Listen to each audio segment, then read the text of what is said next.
All right, we should be live. We got a lot of folks on the call tonight. Jeff, do you want to start out? Sure. All right, guys. Well, thanks for joining us again. We're going to be covering all of the U.S. Masters lists for the first part for Kings of War 2017 USA Masters. On the call, we've got myself, Jeff Swan. I'm here I too. guess I'll go next. I'm Chris Kapsner. I'm Rob Enough. And I'm Mark Cox. Guys, we're all on various podcasts. Rob, then Chris, then Jake. You want to tell us what you guys do? Cool. Everybody knows what we do.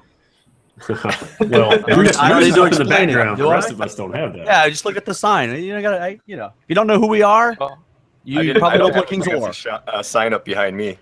So I like it. The Games Workshop sign. I like that. That's cool. Let's start with Rob. So yeah, we obviously run the Countercharge podcast, and we're hosting the Masters this year here in Nashville. So we're super excited.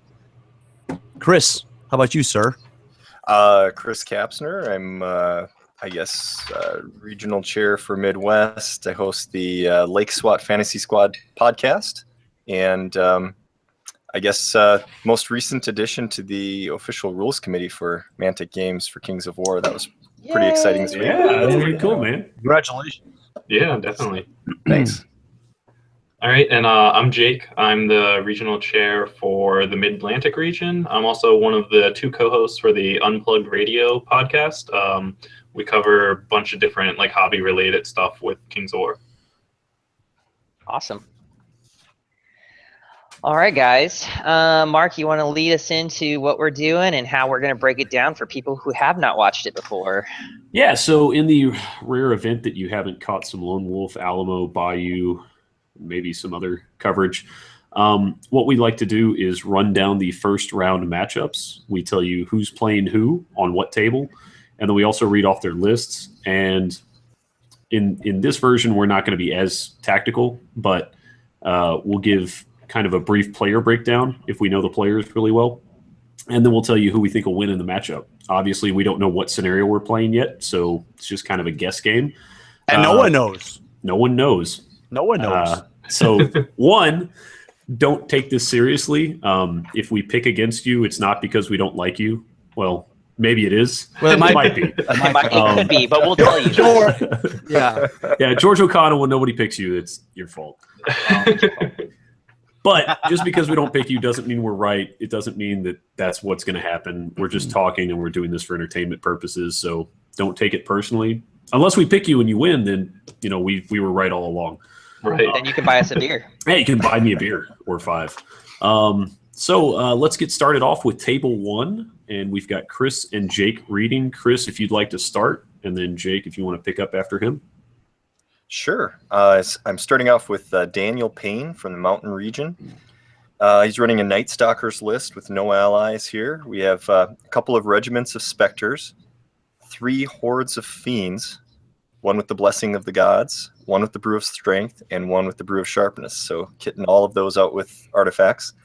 2 Mind Screech units, 2 Screamer units, and then 2 Banshees with the Lightning Bolt 5 upgrade, which comes out to 2,000 points. So 5, 7, 9, 11 drops for Daniel Payne. All right, and he'll be facing Patrick Allen, who's playing Undead with Goblin Allies. First, the Goblin Allies. We've got 2 regiments of Rabble, 2 troops of Maulbeast packs, 1 Flagger, and 1 Mincer. Then for the Undead, there's a regiment of Wraiths, a horde of werewolves with the Brew of Strength, a regiment of Soul Reaver Cav with Wine of Elvenkind, 2 Revenant Kings on Undead Worms, both with wings. 1 has the Ensorcelled Armor and 1 has the Medallion of Life, and then a mounted Vampire Lord with Blade of the Beast Slayer. All right. 6. Let's see how many drops is it? 4, 5, 6, 7, 12? 10, 11. Yeah, 12. 12 drops. Is that what you got? That's what I got. That's what I got. Yep. All right. So I guess I'll start. I know Patrick pretty well. He's fairly new to our scene, but as a first kind of foray, he made the Masters team, and he did it pretty handily, beating out some of our other veteran players for the spot. So Patrick is no slouch. Daniel's list is pretty decent, but I don't know enough about Daniel to really make a decision one way or the other. I do see that he's from the Mid-Atlantic region. Have you guys ran into Daniel a whole lot, or? I have not. I think he might be from the area of the Mid-Atlantic that heads out, often closer towards like the Ohio area. Ah, gotcha. Rob? Oh, I see what we're doing. No, Rob's in Tennessee, dude. But he interacts with the Ohio players. He's playing for the Mountain. I think Daniel Payne may be part of the West Virginia crowd. Is that right? Yeah, Yes, I think so. I remember. That sounds right. So Jesse and those guys, yeah. And so I'm pretty sure I'm pretty sure I played. Or maybe I didn't play them, but I know that they were at Manticon last year, and they'll be at Manticon again this year, and they're obviously going to be at Masters. So they're super nice guys. That whole crew, a lot of fun to hang out with. So I'm looking forward to playing with them and hanging out with them again. Gotcha. They had said they'd gone to, at least when I was exchanging some messages with them, that they had been going to GTs regularly and doing well at them. I didn't catch which GTs and things like that that they had gone to. Pretty much anything that Mike Carter runs, they go to. All right. So which is everything. Yeah, it's a lot of stuff to go to too. So I mean, I've got to go with my home pick. I'm going to go with Patrick. What do you guys think? I'm going to go with Undead too. I like the list. It's got a nice blend of different stuff, some nice chaff drops. I really like the sort of just addition of the Goblin allies for just stuff to throw into there. And the two flying monsters, both with really tough to take down. I like it. Chris? Yeah, I think it's. I mean, I like both lists. I mean, I'm probably going to be saying that all night because of it's going to happen a lot. How Kings of War. The last time I did something like this was with Warhammer Fantasy, and it was a whole different animal. When you're looking at Warhammer Fantasy lists. So with this, you kind of have to give it a little bit up to the double flying monster here, still having a nice unit. The Soul Reaver Cavalry unit is a really hard-hitting unit. The Unveil behind on that makes it really maneuverable. So I really like that list, along with a mounted Vampire Lord. So I'm going to have to give it to that one, but I don't think none of these should be pushovers one way or another, I don't think, but I'm going to give it to Patrick. Rob and Jeff. I'm gonna go with Daniel just to be the contrary voice. You'll be the one. Mm-hmm. Yeah, I am definitely going with Patrick. This Night Stalker list just doesn't have what I'm looking for out of Night Stalkers. It has a lot of shooting. I mean, just so much shooting, and the mobility is just the 3 hordes of fiends. Yeah. Patrick can lock that down pretty easy. Yeah, man, I don't see how Patrick doesn't win this. And I mean, scenario aside, I think Patrick's mobility is better too. So always give me the more mobile army. I'll take Mr. Patrick for this one. All right. So we'll jump into table 2. We've got my boyfriend, Sam Becker, versus Robert Brandon on table 2. I will be reading Sam's list. Sam is probably the youngest player at the Masters at 17 years old. That's probably accurate. I like him young. So Sam is rocking. Oh, cool. He twisted it up from the last time we played. He is rocking a army of dwarves. He has a horde of bulwarkers. They have the Helm of Confidence. He has 1, 2, 3, 4 regiment of Brock Riders. 1 with strength, 1 with Caterpillar, 1 with Sharpness, and 1 with Brew of Haste. So he is tricking all of them out a little differently. He's got 3 organ guns. He has 1 Warsmith. That Warsmith has the Inspiring Talisman. And then he has forces of Basileia as his allies. He has 2 regiments of Paladin Knights. And that is his 2,000 points. And he is squaring off against the infamous, I guess we'll call him, Robert Brandon from the Southeast. Robert historically has been rocking Abyssals, but he has chosen to go with Abyssal Dwarves this time. And he has 2 troops of decimators, 2 troops of gargoyles, 3 hordes of lesser obsidian golems, 3 heavy mortars, 1 slave driver with the diadem of dragonkind. He has a supreme iron caster on great winged half-breed, and a greater obsidian, 2 greater obsidian golems. 2,000 points. One thing I noticed, there's only 1 magical artifact in this. He's just going for bodies, defense 6, smash him in the face. And a little bit of breath. A little bit of surge. And a little bit of shooting. Yeah, a little bit of shooting. All right. I know Robert. I mean, I'm gonna go with Robert here. I mean, he wins half our events, so I mean, he's a great player. So I mean, it'll probably be a great game though. Chris, would you like to weigh in? Well, I'll tell you my pick is absolutely going to be Sam. I have to back up my man here, but he's going to have a rough go of it because he doesn't have, when you look at all those Brock Riders, they're great, but with only Thunderous 1, they're going to have a real hard time cracking all of that defense 6 in that list. So he's going to have a rough go of it. I mean, the 2 regiments of knights are certainly going to help him out, but still, you're only wounding on 4s, so it'll be a tough one for Sam. Gotcha. But he'll be my prediction. Okay. I know something about Sam from the last time we played, and I think he will play differently. So, God, as much as I want to pick Sam, I do have to go with Robert Brandon's list. That's a better list on paper to me. He's got a little bit of chaff, and he's got a whole hell of a lot of shooting to back up all that defense 6. So if Sam gets lucky and breaks through that line, it could turn differently. But I'm going to go with Robert Brandon on this one. Yeah, I think Sam's list suffers a little bit from dependence on Thunderous Charge across the board, right?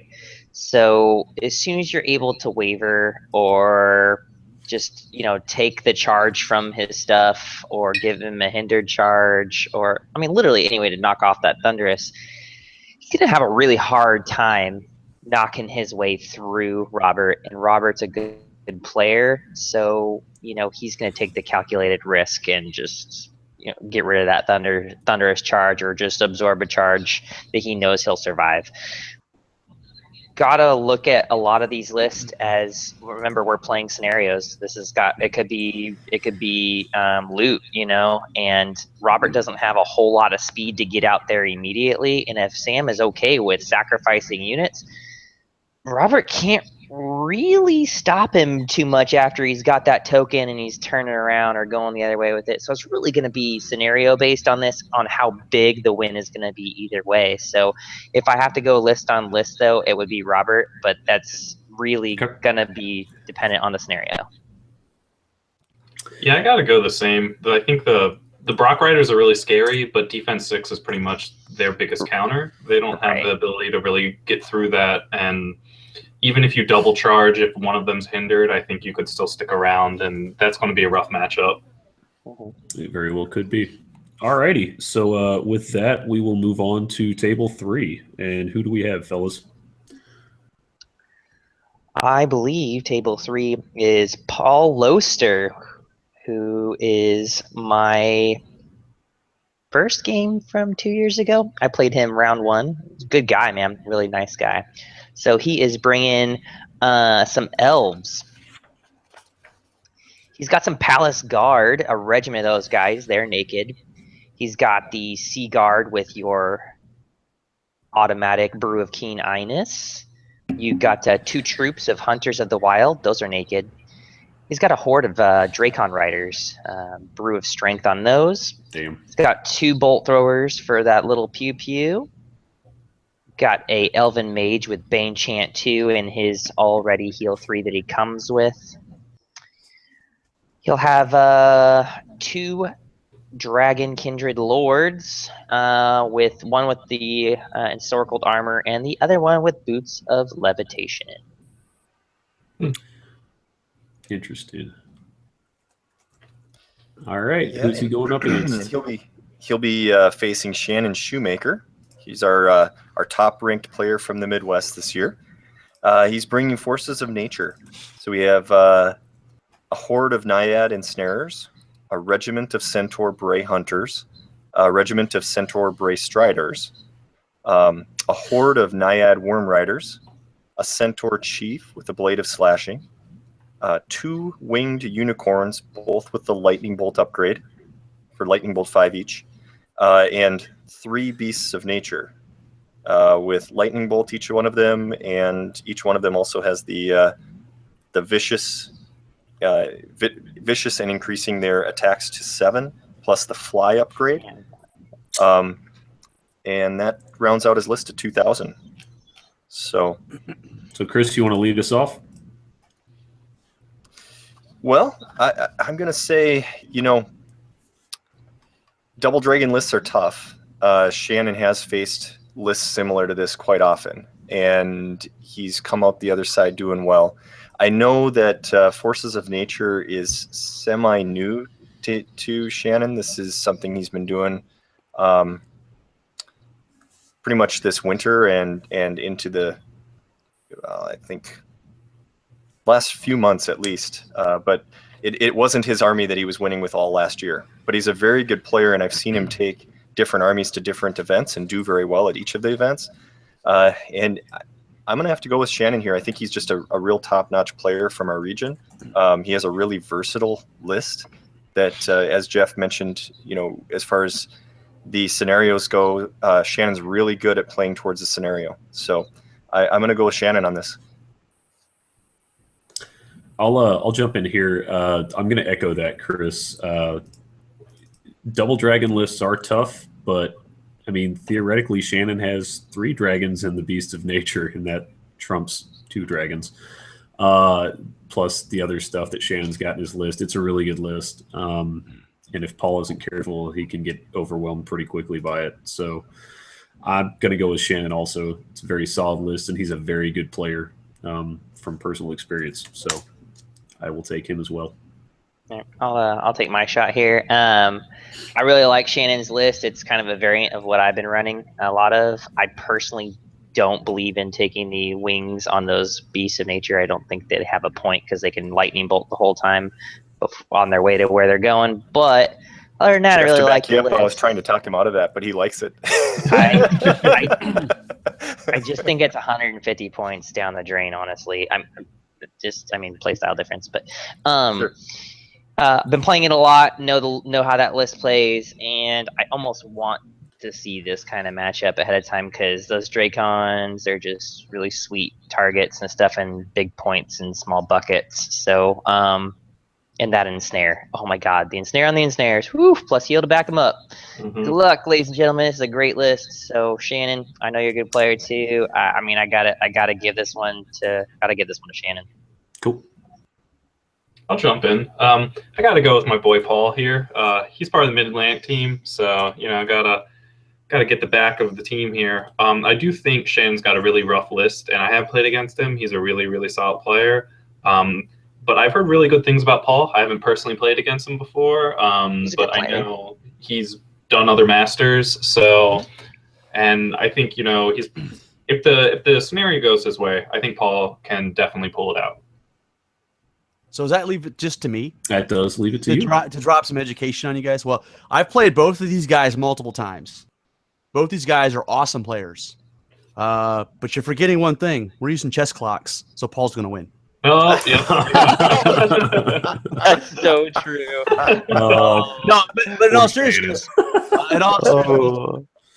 won NashCon last year, which was a 40-man event, and he won it handily. He knows how to play this army. He's probably getting tired of getting pounded on by George O'Connell and Tony Nelson. So he's a tough player. Shannon's good, but I'm going to give the nod just slightly to Paul, especially if it's the right scenario, because I think the scenario is going to really dictate who wins this game. Totally. I can totally agree with that.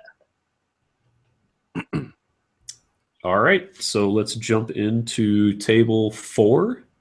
And I think, Jake, you have the start on this one. Yep, let's see. So we've got, who is this? Amy Stamper. Yep. And so I think this is nope, got them out of order here. I've got Gibney's list. 1 second. Do we want to jump over? Do we mind going to Brian real quick? I can do Brian real quick. Sorry Sure, about that. absolutely. Not a worry.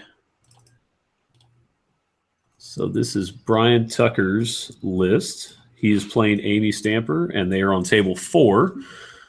Brian hails out of the Southeast region, and he's got his list titled Redstone, so there's a good chance he might have played this at the Redstone. I know, right? I saw that. All right, so let's see. Let me take a quick gander here. He has Varangar, no allies. He has 2 troops of Night Raiders. One of them has Fire Oil. He has a Horde of the Fallen with Brew of Strength. He has a regiment of the Mounted Sons of Korgon. They've got the Life Leech gift, and they've got the Caterpillar item. He has Horse Raiders, a regiment of 10. He swapped out the throwing weapons for bows, so they lose their piercing, but they get a longer range. And he put Brew of Keeniness on them. Yeah, that's an expensive upgrade. 2 Kings on Chimera. Both of them have Life Leech upgrade. One has Medallion of Life. The other has Ensorcelled Armor. And then to round it out, he took the softest choice that every Varangar player takes, Persia the Fallen. Ugh. And that is his 2,000 points. A strong list. Yeah. All right, Very strong list. Yeah. Then we've got Amy's list. Go ahead. Go ahead. Never mind. I'll talk on my turn. Okay. Wait your turn, Chris. We've got Amy's list representing the Pacific Northwest, which is a dwarf list. It looks like it's pure dwarves, no allies. We have a Horde of Ironclad with the Orc's Bane Amulet of Thorns.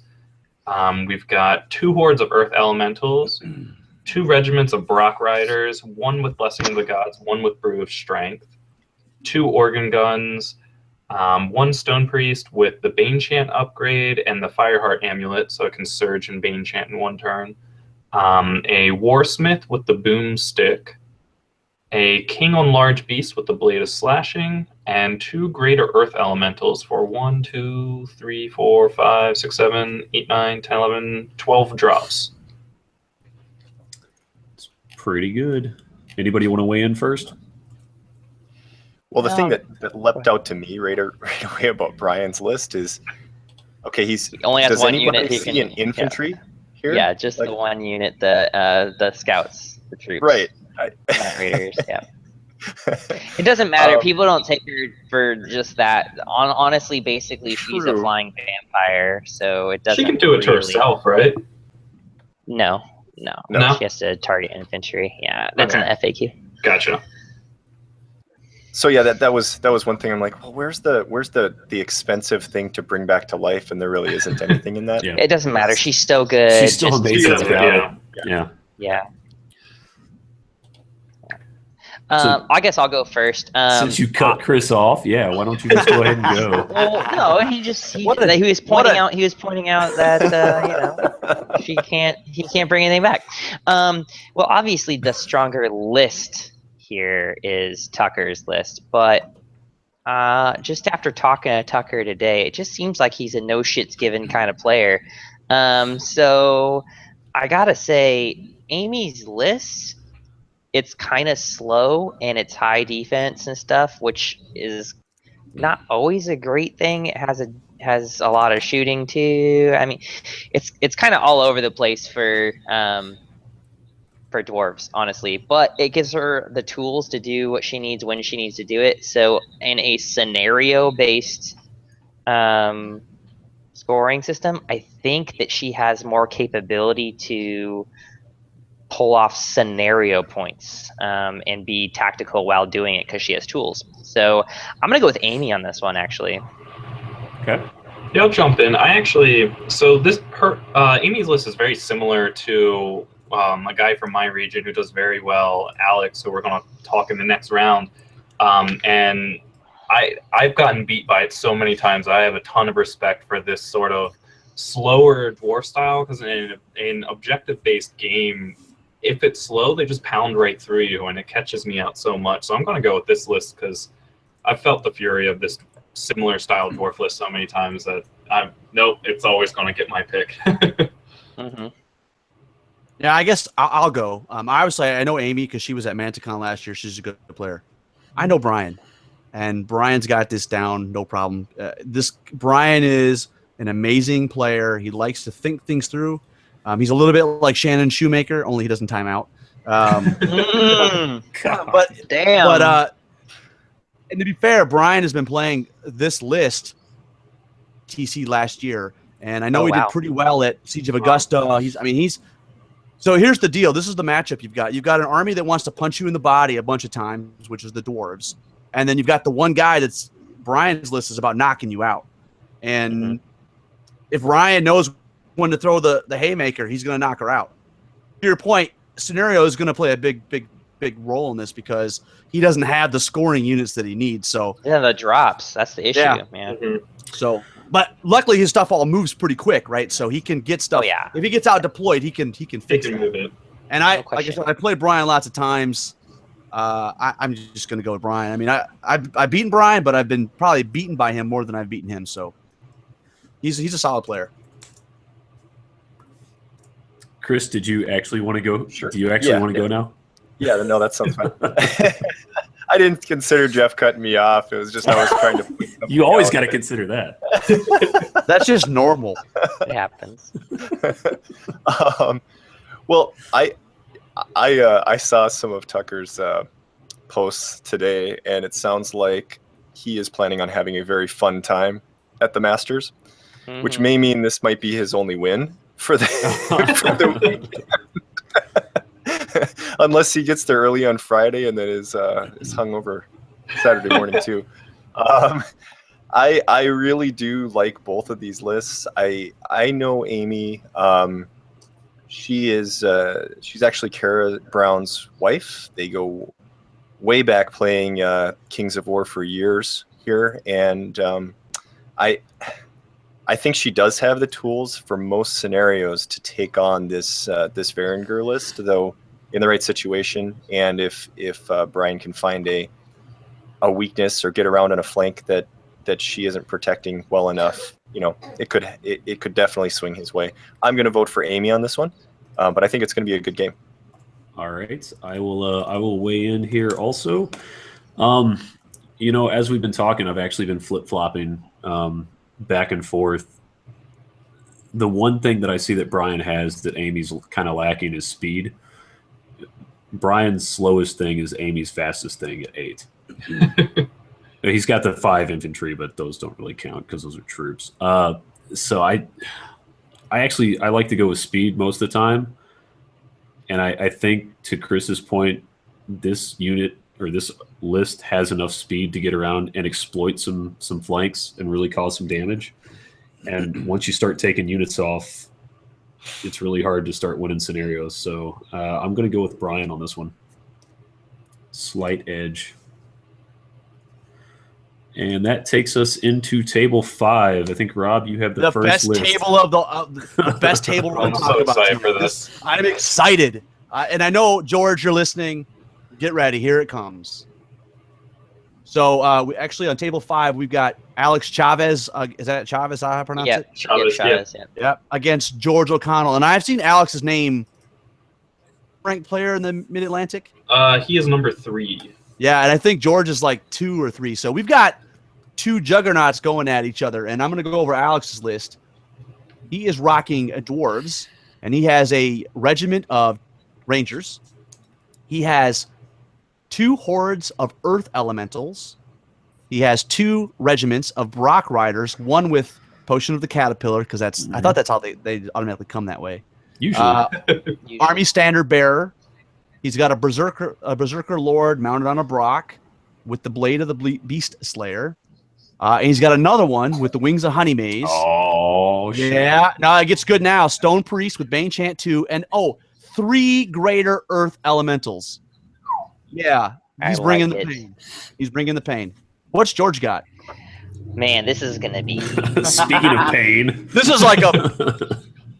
This is going to be great. All right. Well, George's list is like he went to like Kinko's and just photocopied units, and he's like putting printed stuff just across it. So it's Regiment of Forest Shamblers, Regiment of Forest Shamblers, Regiment of Forest Shamblers, Regiment of Forest Shamblers, Regiment of Forest Shamblers, Regiment of Forest Shamblers.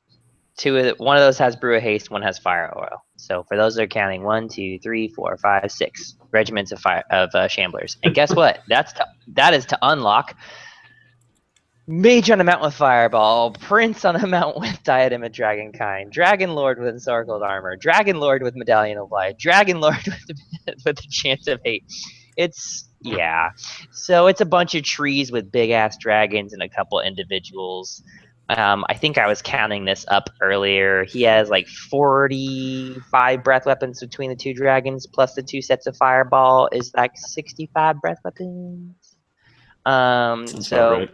Yeah. So, with elite, so I'll start. I mean, George's list is basically at Vanguards with all the 4 Shamblers, so you got to kind of be careful of that. But not really in this dwarf list, because they're not going to do a lot dick. of toughness. Yeah, I mean, but they're not going to do dick to any of these Earth elementals. Let's just be realistic. And in the grind, the Earth elementals are going to win. But what he does have is a little bit more range extension with all of that fireball and stuff. So stuff like the squishy stuff like Brock Riders and stuff, he's got to be a little bit more hesitant about how he plays those. But I think this is going to be actually a really close game because they both have the capability to pick up the scenario points. This is going to be a lot of dice rolling and maneuvering. I feel like there's going to be a lot of Mexican standoff going on here, and then someone's going to say fuck it and they're just going to go for it. And I'm going to go with the dwarf list. It's got a little bit more of that fuck it attitude, so that's what I'm going. I'm going to go with Chavez because George, I want to make George pound on his keyboard right now. So I'll jump in. I know Alex pretty well. He and I have played against each other at least 8 times. He only lives like an hour from me, so he goes to pretty much all the local stuff that I go to as well.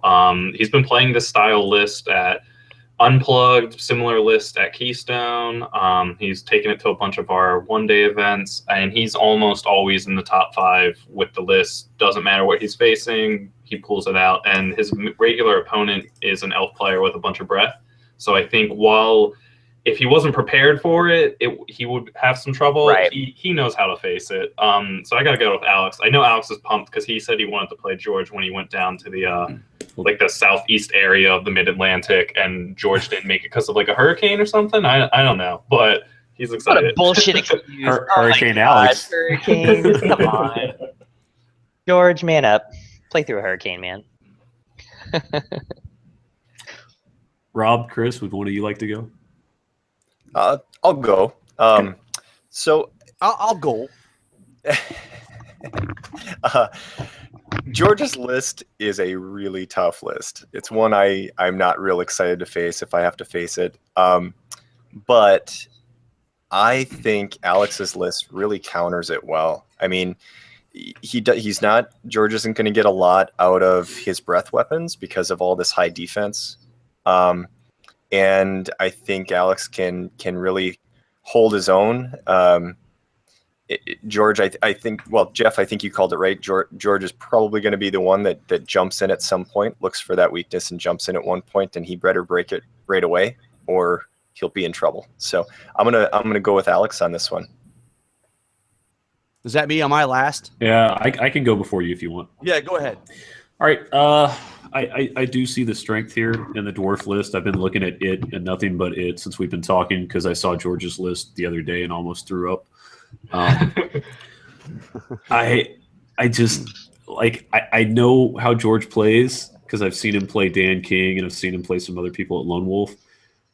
I have a feeling that he is going to find the weakness in this list and exploit it and then try and pick it apart from there on. So I got to go with George. Apparently he's Texas's favorite player, according to him. So put me down for George O'Connell for the win here. Maybe not a huge win, but a win nonetheless. So obviously you've got 2 really great players. You've got 2 super strong lists. Honestly, it could go either way. I mean, depending on, because I'm working out the terrain. depending on the terrain, the way the terrain lays out, the scenario, that could play a big that could have a big impact on this. Yeah, so does that mean depending who slips you the most money? You but here's the thing. I'm going to go with George unless he leaves the table to go to the bathroom. If George leaves the table to go to the bathroom, then we're moving his models back. Is that what we're doing? That's just saying. So George, stay at the freaking table. Bring your catheter. Alex, feed the beers. All right, guys. With that, we're moving on to table 6. All right. I'll start off here with Jeff Shiltkin versus Chris Gibney.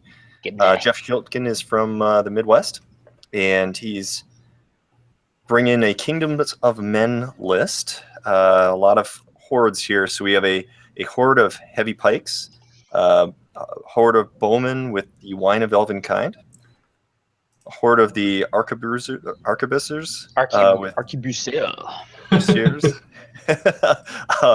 with the Jar of Four Winds, a horde of knights with the Potion of the Caterpillar, a general mounted on a horse with Brew of Courage, a hero with Wings of Honeymaze, 2 wizards.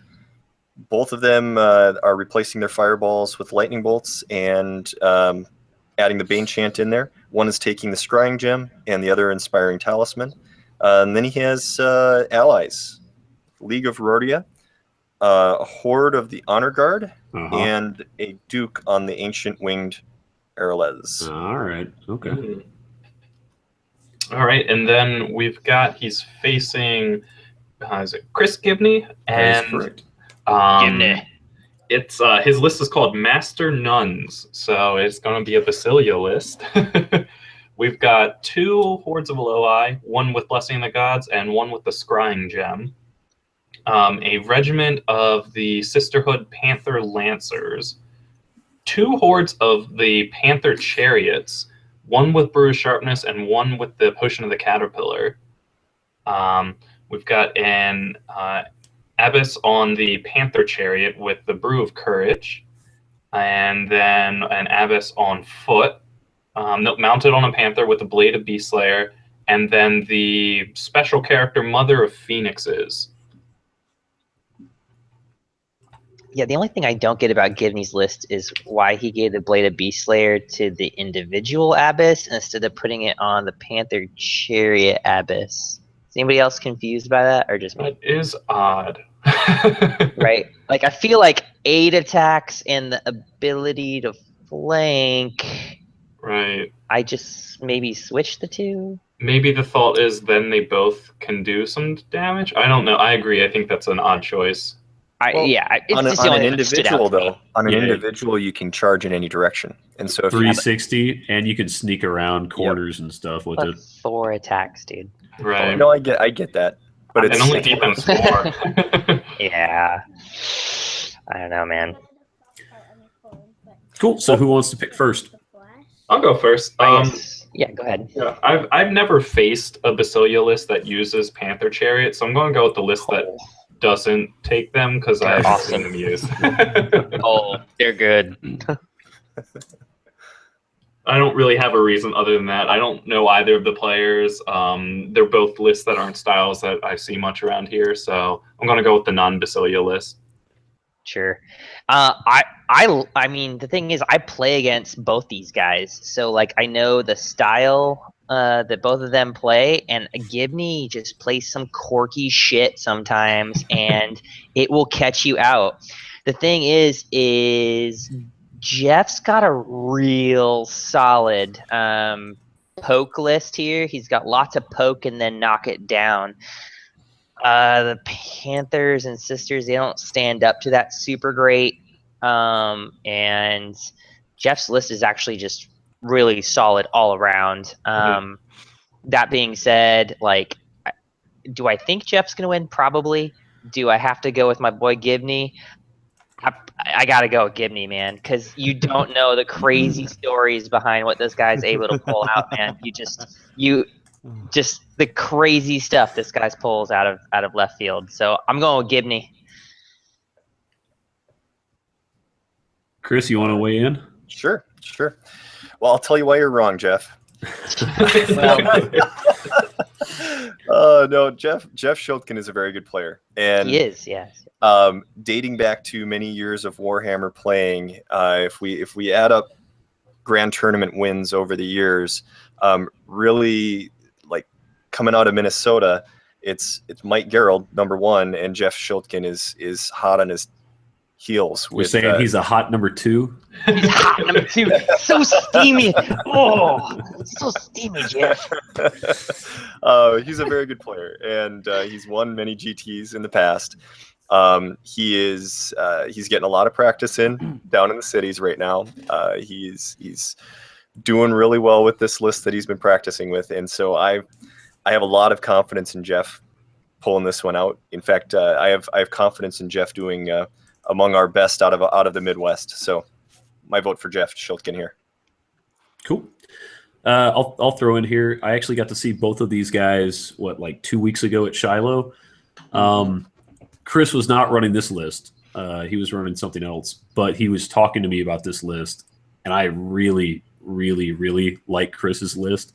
I think if I hadn't got to talk with Jeff over that same weekend and get to see how Jeff was playing a similar list to what he's got, except it had 500 more points, I would probably lean towards picking Chris just in a straight up. But knowing how Jeff played at Shiloh with pretty much this list, even with how much speed Chris is putting on the table and how he's going to be able to pick a lot of his fights, right? Jeff is going to pick so much points off in the late rounds that it's going to be shocking. And again, points may not matter, but if you're picking up units, they can't score. Mm-hmm. So I'm going to go with Jeff also on this one. So am I last, or we got anybody else? You get to go last. All right. Well, first, I can't go against my brother, right? I mean, it would be like Mark saying, "Well, I know Mark probably would do this, but Mark picking against Jeff." But Mark would only pick against. Oh my God, I would pick against Jeff in a heartbeat. Yeah. But unlike that, I'm actually me and Gibney are cool, so I'm going to go with Gibney just from the fact that we're club mates. He lives here. We play all the time. Now, let me just lay it out though. Jeff is playing basically a similar list that he had at Shiloh. I think Gibney already played him at Shiloh, maybe. Did they play? Oh, really? I didn't know that they played. So I know list. No. So I know Gibney's list is really close to Starling's list, right? Like Jen Starling, it's pretty good. So I think Chris knows what's up with Jeff's list. The problem is, and this is the hard part, I don't know. He knows how the hell to play Basilean. He's never played him. This is new. Oh, but Mark said something truthful, which is it's Gibney. It doesn't matter. He just pulls shit out of his ass all the time. He just wait a second. Here's I know what's happening here. Yeah. So Gibney is playing for West Coast. Is he borrowing Jen Starling's army? Because this is literally her. He bought all the models online. He built a whole new army. That would be so awesome. Yeah. So I'm going to go with Gibney just because I can't go against my brother. But he does have a lot of speed. Mm-hmm. Right? And in the right scenario, he can really – and like I said, there is nobody – I mean, Jeff, you get some good luck, but – there's nobody that gets the kind of drunk, dumbass luck that Chris Gibney gets. No, it's true. That's what I'm saying. Like, dude, that guy. Fear the banana. Fear the banana. Right. All righty. So we are done with that. We are moving on to the next table. We have table 7. We have Stephen Dye versus Jesse Cornwell. And I have Stephen's list pulled up. So Steven is bringing Empire of Dust. He has a Horde. He has exchanged the shields for 2-hand weapons on that, so their defense drops. They also have a Casket, and they have a Brew of Strength. Those are Hordes of Revenants. I was going to say Horde of... I got to finish. There's a lot in there. Did a lot of upgrades. He has Skeleton Archers in a Horde with Keen Eye-ness. He has a Horde of Enslaved Guardians with a Casket. He has a Horde of the Revenant Worm Riders with Brew of Sharpness. He has 2 Bone Giants. He has 2 Cursed High Priests. They both have Heal 4, and they both have the Breath Attack and Vicious upgrades. So they've got 12 Breath, Heal 4, and Vicious. And then he has the Idol of Shobik, and that is his 2,000 points list. So we have a Empire of Dust list that is missing a Pharaoh. No, I love that list. Wow. I'm just saying there's no Pharaoh. It doesn't need it. I'm not saying it needs it. I'm saying there's no Pharaoh. People were saying, how many Empire of Dust Pharaohs are we going to see? So far, 0. And who has Jesse's list? Is that me? I might have. I think that's you, sir. It's Rob. Yep, Rob. Oh, shoot. I have it if you're not ready, Rob. Rob, you're talking on mute, buddy. Yeah, you're talking on mute. We can't hear you. I can see your lips moving. I can see you cursing at your microphone. Yeah, because I'm professional. Hey, assholes, I'm professional. Yeah, right. I mute now my you mic know when I'm Rob talking. edits so much. All right, so I've got Jesse's list. I met Jesse last year at Manticon. He's a super cool guy, but he plays pretty broke ass shit. Okay, so he doesn't care about your feelings. He's gonna stomp on you. And he's taken an interesting list. It's something I think been playing at various events. He's got goblins. He has 2 hordes of sharp sticks. He's got a legion of rabble with the brew of courage. He's got a horde of spitters. He's got 3 hordes of trolls. He's got 3 war trombones. He's got a king mounted on a flea bag with the chant of hate. He's got 2 flaggots, a whiz with Bane chant, a whiz with inspiring talisman, a whiz with Bane chant, a whiz with Bane chant, a slasher mounted on with a sharp stick thrower on its back. Yeah. So 2,000 points, not a lot of magic items, just a lot of bodies and a lot of shots. And it's a good list. I mean, it's dependable at the very least. I mean, even though you got goblins, there's so many bodies. It's a tough list. Cool. So what's your pick, Rob? I'm going to go with Jesse. I mean, I know Jesse. So that's I know it's probably a stupid answer, but Jesse, I've played with him before. He's a good player. He won't make any stupid moves, if that makes sense. He won't extend himself, and so he may not win big, but it'll either be a draw or it'll be a close one way or the other. Dude, I'm just gonna put mine in. Steven Dye is gonna he's gonna massacre this list. I mean, hard. This is just insane. Huge defense, great healing capability, breath attack everywhere, shots everywhere, Idol of Shobik, more melee, surge capable, every tool under the sun. I mean, this is a solid list. Super, super solid list. Congrats, dude. This is probably one of the best lists I've seen so far. You got this one in the bag. This is it's a really good list. I might copy this. This is great. All right, so we got a tie. Chris, you want to break that 1-1 tie? Yeah, I'll jump in here. I really like Jesse's list. It's a very good list, but I really, really like Steven's list. It's a Empire of Dust is always one of those things where, coming from a Warhammer background for so many years, Tomb Kings, you never took them seriously. This list looks really fun to play, and it's a really tough one to break. It has a lot of tools. I love both of those cursed high priests. I think they're gonna really make this army work, and Steven's gonna be my pick on this one. I'll jump in. I gotta agree. I like that Empire of Dust list so much. It's got a little bit of shooting and then a lot of punch in it, and I think the goblins aren't going to be able to slow down the list enough to be able to do the damage they need to before everything gets stuck in. Alrighty, I'm going to take one last look at this goblin list.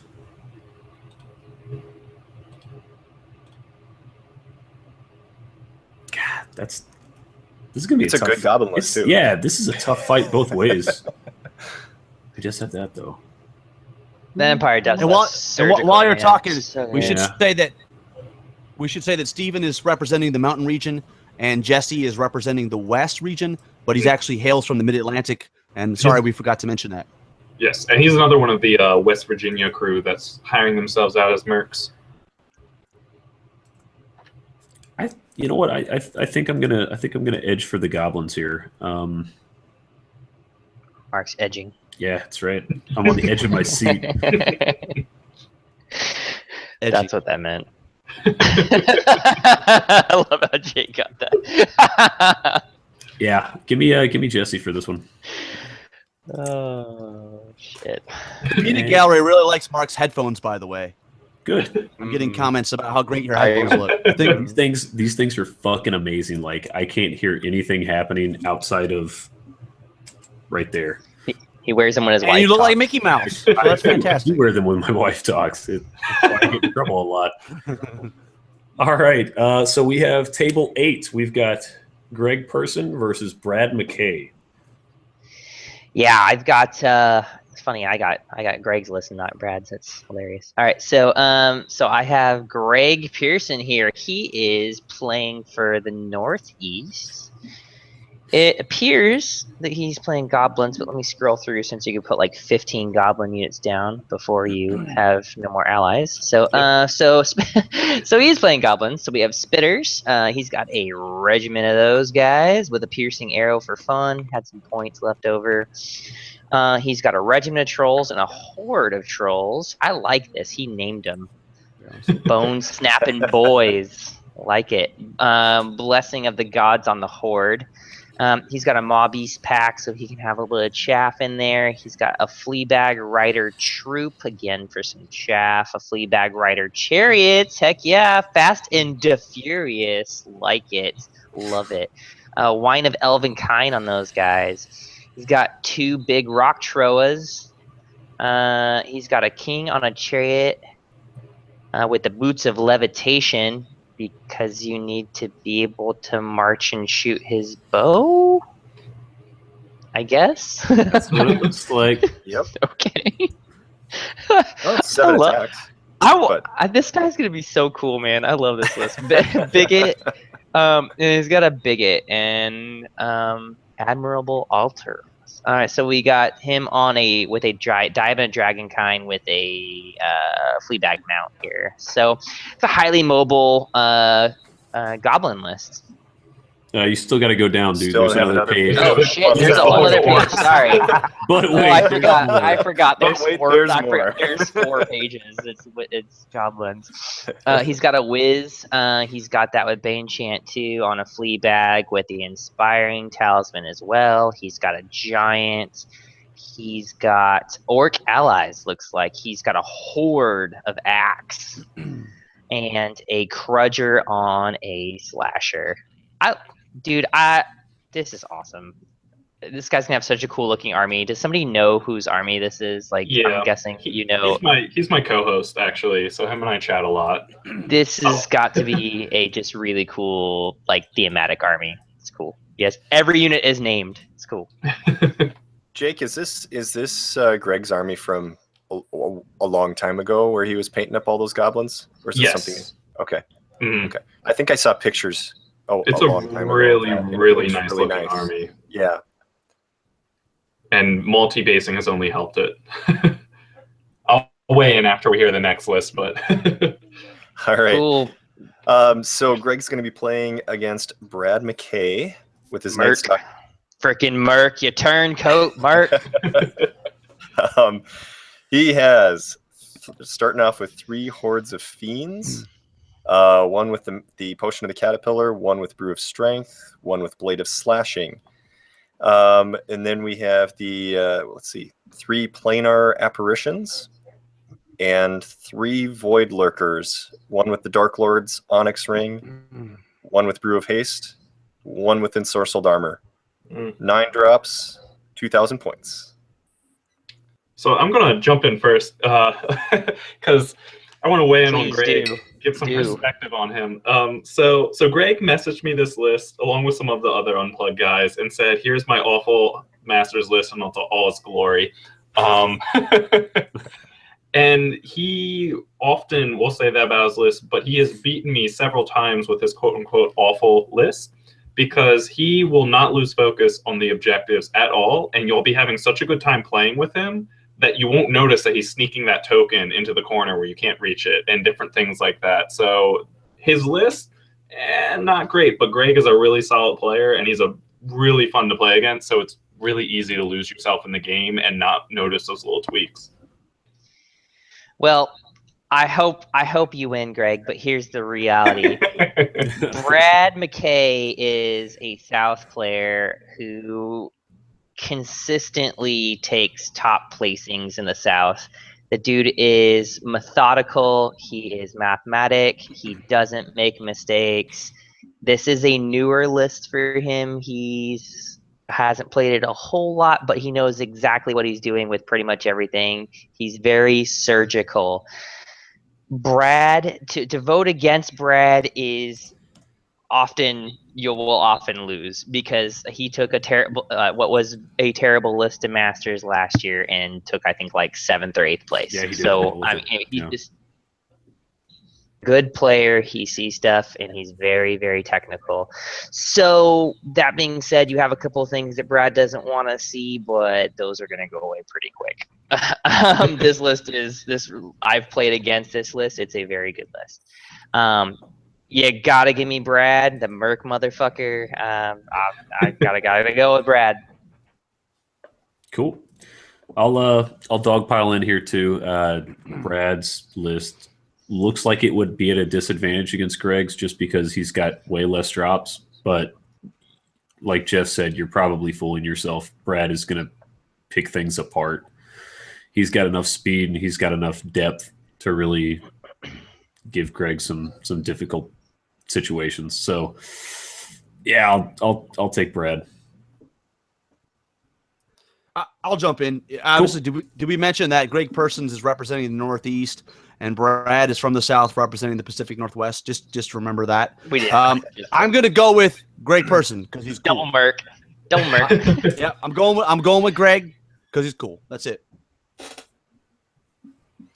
Well, I would love to pick Greg, but I'm not going to. Well, let's be honest. If money was on the table, my vote would be switching. Honesty. Yeah, I mean, I've never played against Brad, but I know that I've certainly heard good things about him, and you guys are, Oh no, you've heard bad things about him because we curse about him behind his back all the time. Let's say talking about he's a good player. Is yes, what I'm getting at here. Yes, so he is a very good player. What I do like about Brad's list, even though it has very few drops, it's even smaller as far as footprint goes. I mean, this is a tiny footprint army, which can be really sneaky. You're looking at 2/3 of this army is on 50 millimeter squares, and that's pretty impressive. Then the other 1/3 is on as small of a horde footprint as you can get. So, no, I like this list, even though I'm a fan of more drops and I'm a fan of chaff and things. But I think he's going to do well in the U.S. Masters, and I'm going to go with Brad. Cool. All right. Well, that is last pick. We are moving into the next table. We have table 9. Jake, you are up first. Yep. So we've got Sean Williams. Where is he coming from? He is Southeast. Yep. Yes, sir. Number 1 player in the Southeast. Oh, there we go. And he is playing Undead, no allies. So we've got 2 hordes of Revenants, a regiment of Wraiths, a regiment of Mummies, a horde of Whites, 2 vampires on Undead Dragon. One has ensorcelled armor and one has the Blade of Slashing. And then we've got Morgoth the Faceless. This list is welcome to the bullshit. Southeast, boys. Yeah. I mean, Yep. And 1, that's 2, it. 3, 4, 5, 6, 7, 8. 8 I mean, whole he drops. makes- Good he'll luck make with that that army scrying like gem. that army list will make George blush. I mean, Yeah. Right. You know what he did is Sean goes, "Hey, what is how can I get the least amount of drops on here? Because I don't have too much shit to move during my timer." And he's like, "This done." So Sean is playing against Mike Carter, who is not from the West Coast, but he's playing for the West Coast. Mike hails out of the Midwest region, and he runs quite a lot of tournaments. If you haven't seen or heard of him, I don't know why you're playing this game because you can't not have heard of him at this point. All right. Mike Carter is bringing Abyssal Dwarves. He has a regiment of Immortal Guard. He has 2 troops of Slave Orcs, 2 troops of Gargoyles. He has 2 hordes of the Lesser Obsidian Golems. He has a regiment of Slave Orc Gore Riders. He has an Ironcaster. He has upgraded that Ironcaster with Lightning Bolt 3, Surge 8, and the Inspiring Talisman. He has a Supreme Ironcaster on Great Winged Halfbreed, Lightning Bolt 3, Surge 10, and the Boots of Levitation. He has 2 Obsidian Golem Greater, 2 Greater Obsidian Golems. He has, he's got Abyssal Allies. Here we go. He has a regiment of Flame Bearers, and he has an Efreet. And that is Mike Carter's list. And I am not going to waste everybody's time here. Mike's got a decent list, but then you've got Morgoth on the other side of the table. So, sorry, Mike. It's not going to be a pretty game. I'll jump in. I'll go with Mike Carter on mine. I've played Sean, and I think I'm an okay player. Sorry. I've played Sean. There we go. But he eviscerates people. He takes people and let me be frank, he will win this game 20-0, but Mike will have a great time because there's no greater Southern gentleman than Sean, but he will take your money and your mom at the same time, and you won't even know. And your mom. And your mom. Yeah. Damn. So that's 2 votes for Sean so far. Anybody else want to weigh in? That's but rough, Mike's right? going to have a good time, though. Mike's going to have a good time. Well, it's Masters. We're all going to have a good time. Mike's a good time too, man. I've played Mike a couple of times at Adepticon and the other game system. Great player. What I see in Mike's list is just not a lot of movement. Again, that's going to be another problem. And he's got some wasted points in here, honestly. But I think that it's just to play his play style, which is fine, but I don't know, man. Sean's list is so compact. Mm-hmm. It's so compact, but the double dragons and stuff, and enough crushing to get through Mike's walls, and Morgoth, you're just never gonna lock him down. He's played this for like 2 years. Yeah, he knows how to play this army, and he against everything. So it's like the rates are almost pointless in this matchup. Like they're good, but they're like almost pointless, right? But the thing is the mobility of what he has that does damage and what you're not going to get points off of. It really comes down to what scenario they're playing, and if Mike is able to kind of weather the storm here on whatever the scenario is I think going to be what takes us from a tie for both of them or a Sean win. That's where I'm at. I think Sean wins this, but Mike could easily see a tie if he's able to weather the storm. That was like 5 minutes of talking just to say Sean wins. I liked your way, Mark. So that's 3 votes for Sean. Does anybody want to dissent? I'll weigh in. Mike, keep running those tournaments. We really appreciate it. Sorry for handing you such a tough game round 1. I hope the rest of the time goes a little better than this. It's going to be Sean with these, I think. Y'all being mean. Samantha Ray. I got to do the same. This undead list is tough. I don't see anything that you can peel points off of easily. Double vampire is so rough, and it's not even like you can be like, well, if it's push, he can't surge, and because he doesn't need it. Like he just is going to push the stuff through, and it's going to be rough. It's you can't even if you don't take off the unit from Sean in one turn, he just heals it all back. Yeah. Right. And it's like and it all moves so fast, and it's yuck. All right, so that is our first landslide for a player. Let's get a palate cleanser and go to table 10. All right. Well, I'm excited because we're finally getting to table 10, and my buddy Todd Perkins is on this table. But I'm not going to read Todd. I'm going to leave that Todd Perkins in Jeff's hands. I've got Mike. Know how to fucking put his shit in a PDF. Because I have placeholder here, and I cannot open his list. You've got to go to the West Coast, dude. All right. So let me start West Coast. It's in. Let me start off. I've got Mike Austin. He is from the Mid-Atlantic, playing for the Mid-Atlantic. He's a Dream Destroyer. A Dream Destroyer, okay. Yes. And The I've got his villain of list. the Mid-Atlantic. It looks like a heinous list. So he's got elves, and he's got a horde of kindred archer with the Brew-Eye of Keenness. Hey, enjoy it while you can, my friends. That's what he said. Palace Guard. He's got 2 regiments of Palace Guard, one with fire oil. He's got a horde of Draken Riders with the Caterpillar. He's got 2 Dragon Breath. I don't see those as much as he's got an Elven Mage with Bane Chant. He's got a Dragon Kindred Lord with the Ensorcelled Armor. Again, let's get it out of your system. Tree Herder with the Medallion of Life. He's just taking the trifecta. And the Green Lady. That's a tough list, man. Dude. That's a tough list. Really tough. What's Todd rocking? He's got to be having something tough, right? Is Todd this one that just says file name 1? Where it's elf? Come on, Todd.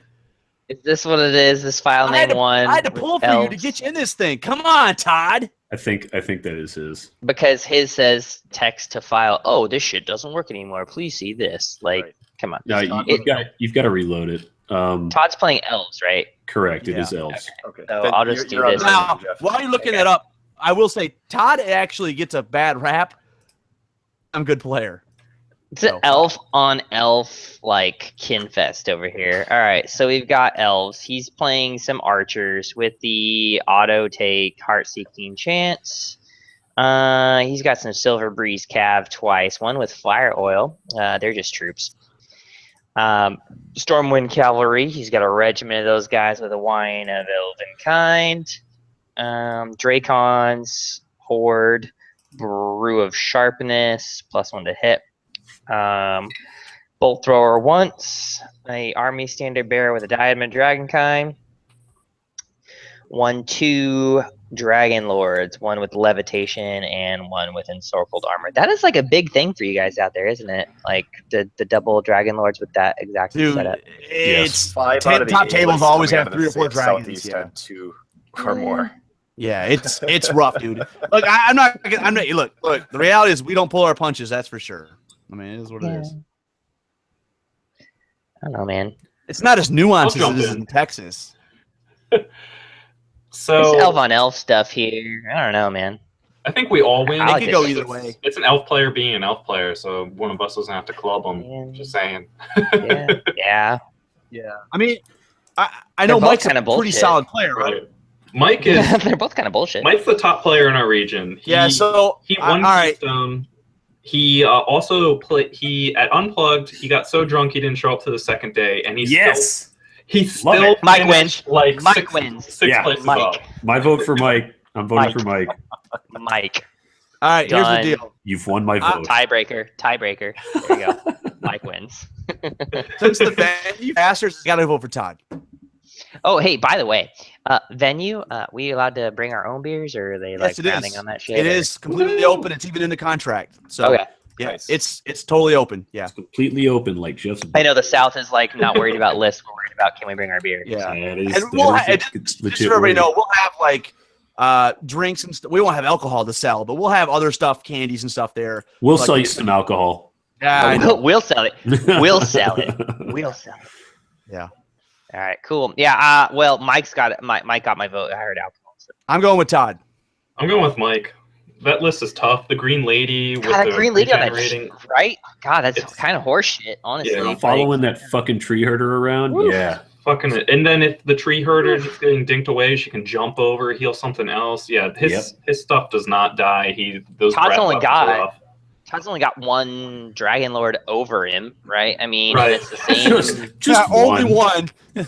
Well, you got a tree herder, right? I mean, he's a little tanky. Like once He's very once you ground that dragon, is it really a difference whether it's a tree herder or a dragon? Really, it's not.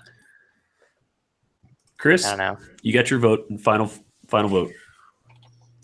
Both of these lists are really solid lists. They are. Yeah, totally. Tough to beat. I'm gonna give the nod though to Mike's list and player skill. I don't know how they compare, but it sounds like Mike is a very good player. I do love heal, and when you're looking at 2 lists like this and you have the Green Lady and one with throwing that heal around, I think that can kind of give you the edge at times. So I'm going to go with that. Todd, make sure you're focusing, paying attention to the scenario, because I've seen him lose a lot of games just not paying attention to that last turn. Like, wait, we're playing what? What turn are you No, in here, this is Todd? not fucking checkers. Yeah, Gibby beat him at Redstone last year, and Todd's like, good gracious! He lost his shit because he just wasn't paying attention for that last turn. Rob is going to be circling the room being like, hey, Todd, remember. Focus. Scenario. Focus, Todd. Be sending them Over texts the during the PA game. system, everybody remember. Scenario. Perkins. You know what? His wife is going to be there. So I'm going to send Cindy over there to stand by your table and make sure you're focusing on the game. Do it. Cindy? Hey, Mike, hit on his wife. Dude. That'll really distract him. You want to see a real elf? Hey, Cindy plays elves too, so she might be into it. I don't know. All right, table 11. This is a weird coincidence, but our random number generator put so great. I love Chris this matchup. Kapner reading Chris Kapner's list versus Rashad out of the West Coast. That happened. I Mark, love this matchup. Mark had to set that up exactly. Didn't set it up, man. Went 1, 2, 3, 4, 5, all the way down. Okay, all right. Chris, let's hear it. I'm gonna get a beer. All right. Well, I'm bringing kind of a different style than a lot of lists that are getting some love here with low drop, a lot of punch. I'm bringing quite a few drops to the table. So the herd with Goblin allies. So we're starting off with a couple of hordes of Guardian Brutes, 3 troops of Beast Packs, 1 because I had 5 points left over. I stuck the Warbow of Kaba on it. 2 Stampedes, 1 with the Brew of Sharpness and 1 with Wine of Elven Kind. And then 2 Shamans, both with the Heal 5 upgrade. And then for Goblin allies, I took 2 units of Fleabag Chariots, 1 a regiment, 1 a horde, the War Trombone, a Bigot on a mount, and a Whiz on a mount. So the only question I had for you, because I kind of read your list earlier, just because I knew you had been sending me pictures of your models. Yeah. Among other things. Right. Well, I mean, Christiana doesn't have to know about that. So why the Fleabag Chariots over the herd chariots? Just is it the movement or? It's the saving of points, actually, Okay. and it's You sacrifice the break point for it. Yeah, with the herd, the one thing I kind of like to use chaff, and the one thing I'm a little weak at with the herd is taking out other people's chaff, and so I wanted shooting brought into the army, which I wanted more than just my own chariots, what the herd could bring. So like Are you like using Ungor then? I've used them in things, and I do like the regiments of the hunters. And in fact, when I bump up in points a little bit, I bring a regiment with the Brew of Haste and stuff. I really like those guys. Oh, I just meant for the models. I just meant for the models. No, I'm playing around with something a little different here, and I wanted to get Lightning Bolt in there, and that Bigot with the bow for only 75 points and speed 10 and stuff like that. Another little chaff piece. The War Trombone to kind of,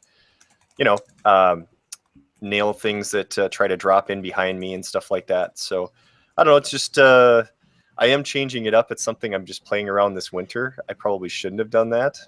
Seeing some of these. So other guys, lists, what he's saying is here he doesn't have a lot of experience with this. Right. Everybody change your vote. All right, someone read Rashad's, man, because I have played it. It's good. All right, so we've got Rashad here playing Undead for the West Coast, it looks like. Yeah, for the West Coast. Yeah, he's a West Coast, one of their top players. Okay. One of the early players. Well, one of 2, right? Well, there's only... I mean, like, to be fair, he's won tournaments for them. Yeah. Okay. Hey, at least you're sending them the champs. Right? I mean, like, I won their tournament, but I mean... Well, that's not saying... Yeah, that's really... You're really making him sound worse now, Jeff. Not better. You talked him up, and now I got to talk about him, right? Right, yeah. So we've got 2 troops of Wraiths, 2 hordes of Werewolves, 1 with the Brew of Strength, a regiment of Soul Reaver Cav with the Pushing of the Caterpillar, 2 troops of Revenant Cav, a Revenant King with Undead Worm with Wings, Cursed Pharaoh with Wings of the Honey Maze, a Vampire Lord on Undead Horse with Bladed Slashing. And that's the list. Jeez. Whew. Chris, I got to give it to you, man. Maybe it's just because this doesn't fit with the way I like to play Undead, but I don't like werewolves a ton. They often just let me down, and Revenant Cav, every time I've ever taken them, they just flail around. I know they're supposed to be sort of like kind of like chaff, but they're so slow. I gotta give it to you. Well, I like both these guys, and I like both their lists. I have played against Rashad's list that he then modified into this, so I kind of see where he went with that.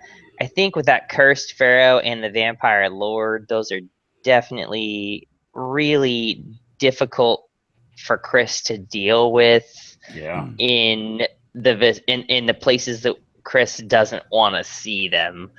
So that could be really rough. And Rashad's list is super fast. I mean, super fast everywhere. So, I mean, I don't know the scenario, but this is going to be a coin flip. And I always go for mobility on the coin flip. And Rashad has the mobility in my eyes, and he has what he needs to lock down a couple of units that Chris is kind of a little dependent on. So I'm gonna go with Rashad on this one. Sorry, Chris. That's all right. Just because I'm on the cast here, I don't have to be picked by all you guys. Hey, I'll chime in. I'm gonna go. Chris. All right. Rob is going with Chris. Chris, I'll give you last words, so I'll weigh in here real quick. Rashad's going to be threatening you from like every single angle, and you do have a lot of chaff. It's just I don't know that you've got enough chaff, honestly, for him. So I'm going to go with Rashad. I don't know that, again, like we say, we don't know the scenario, so we have no idea what's going to be played. But, God, it's going to be a tough list for you, man. I'm sorry.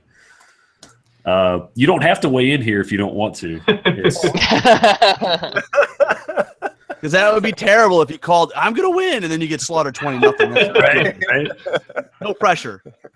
No, when I first glanced at his list, I'm like, okay, this is going to be a really interesting game because he does have a ton of speed. And speed, I have fast chaff. I mean, I have, yes. 5 pieces of speed 10 chaff, but he has a lot of speed out there, and a couple of things that can just jump over my chaff if I'm not doing damage or getting him in the right place. So I do like my chances here. I do think it's going to be a great game. It's going to be a fun game. I'm going to have to pick. I told myself I was just gonna. You got to pick yourself to win and have confidence, right? But at the same time, I'm just gonna say, Rashad, let's have a great game. I'll pick you to win, and oh, nice. See how it goes. It'll be a tight game. It's gonna be a fun game for sure. Yeah, when I saw the matchup, I was just giddy because I knew it would be really tight. It was really a tight matchup. So yeah. All right. We've got table 12. We've got Todd Serpico and Travis Tim, and I have Travis's list, so I will pull that up right now. All right. Mr. Tim is bringing Undead with no allies. He's got 2 troops of Wraiths. He's got 2 legions of zombies, 1 with strength and 1 with sharpness. That is baller. I love that. He has a horde with fog of werewolves. He has Revenant Cav, 2 regiments. 1 of them has Caterpillar. He has 2 Vampire Lords. 1 of them is mounted on a horse and has Dwarven Ale. The other has Wing of Honeymaze, so he's flying around. And then finally, he has a Necromancer with Bane Chant 2 and the Inspiring item. And that is Travis's list. So what is Todd bringing to the table? Todd Serpico, one of the cool guys from Texas. He is rocking Ratkin and he has tunnel slaves. He has a regiment of tunnel slaves, a horde of tunnel slaves, with the crystal pendant of retribution. So go ahead and kill him. That idea from? I wonder where he got that from. Probably Jeff. Regiment of warriors. He has a horde of shock troops with the brew of strength, and he has a horde of shock troops with the brew of sharpness. He has a horde of brutes. He's got 2 regiments of vermintide. He's got 3 weapon teams with Storm of Lead adds piercing 1. Yep. He's got a warlock. Yeah, automatic. So Bane You have to Chant 3. declick it. You have to unclick it. Yeah, Bane Chant 3 with the Amulet of Fireheart. So he gets the 2 spells in one phase. Inspiring Talisman. He's got a Swarm Crier with the Warbow of Kaba. And a Demon Spawn with Fly. So that's his list. It's pretty solid.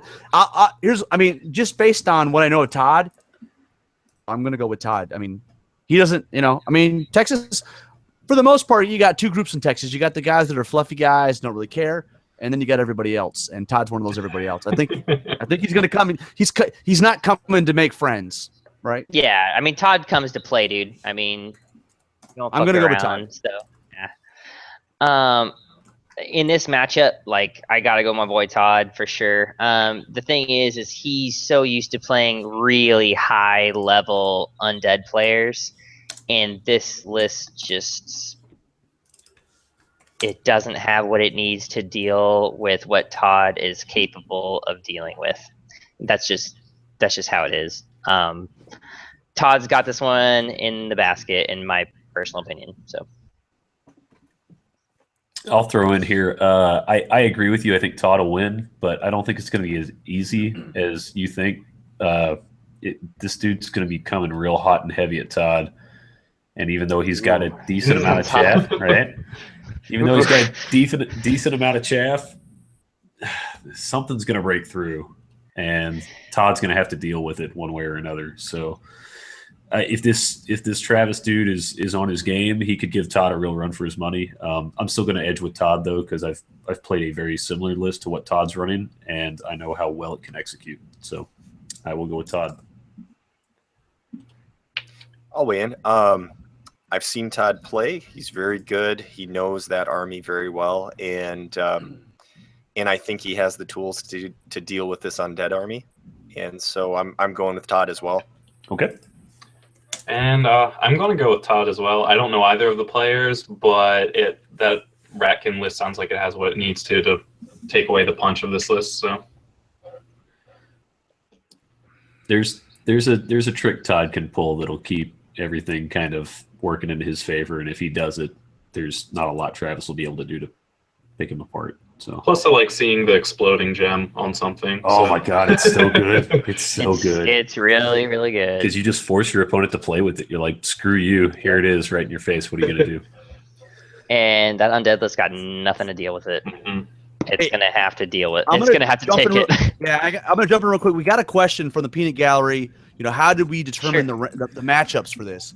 It was completely random, except for a couple things. One is we didn't want any, obviously, play region, whatever region you're playing for. We don't have any of that allowed, and we also avoided all matchups of home regions. So if you're a mercenary and you're from the South, you're not playing anybody from the South. Oh, cool! Right. I didn't realize you did that. Yeah, so that's what we did. So just to Ben, that's the answer. It is random, but we did say you're not playing anybody from your regions. Does that make sense? That removes the inside voting we were talking about in council a couple of weeks ago, right? If you don't have mercenaries playing their own, that's a good idea. Yep, exactly right. And so it worked out perfectly. I think we had a really nice random mix. And one thing else I'm going to mention, we've actually got 66 players for the event, because this is an event where you're not going to have a ringer, right? Because you can't playing the last place player. So we actually have 2 mercenaries at large. That would be Devlin Smith and Tim Smith, and they are, for right now, they are just going to play, and they're not playing for a specific region. If we have a drop, God forbid we have a drop, they're there to help us adjust the matchups as necessary. Perfect. Yeah. Yep. Awesome. Cool. So, sorry, carry on, gentlemen. Good on Devlin for stepping up for that, man. Devlin is the man. Devlin. Big thanks to Devlin for sure. Awesome Good dude. job, Devlin. Dude's awesome. Love Devlin. All right, I love guys. that guy. So moving on to Lucky Table 13. I know one of these opponents is going to be really happy about that number. Jeff, you have the first read. Who do we I got? do. It's Mr. Ben Stoddard. Mr. Stoddard is taking some Berenger. He has some thralls, which is a horde. They're naked. He's got some Bloodsworn, a horde. Gift of Corrigan for the Headstrong and Fury. He's got Brew of Courage on them. Kicks him up a little bit of a break point. You're already a pretty high break point, so it's just going to give a little extra ump so I can bet that there's going to be something later in the list. So we got Sons of Corrigan here. Those are infantry. We've got a regiment of those guys. They've, again, got the Headstrong and Fury and Blessing of the Gods, so they'll have Elite with their 20 attacks hitting on 3s. We've got Cave Trolls. We got a horde of those with Brew of Sharpness. Your Do Not Leave Home Without Fallen horde with the Chant of Hate. We got a Mounted Son of Corrigan. They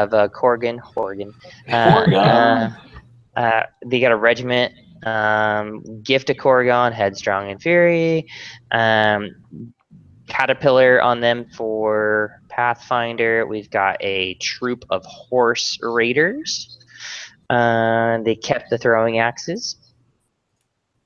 We got a Magus of Banechant too, plus his lightning bolt he comes with.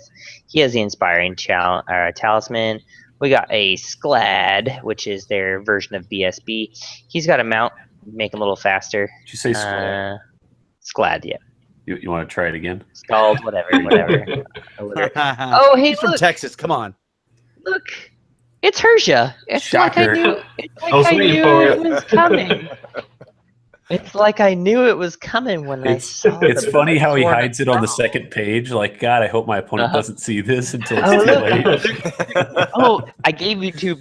You know what he's going to do? He's going to print his list, right? He's going to print it front and back, right? But he's going to hand him the front, right? It's like, it's just my it's just for fun. It's just like a little individual I put on the table with wings. It's a good list, man. Good list. Yeah. All right, who's he got? Good solid list, Ben.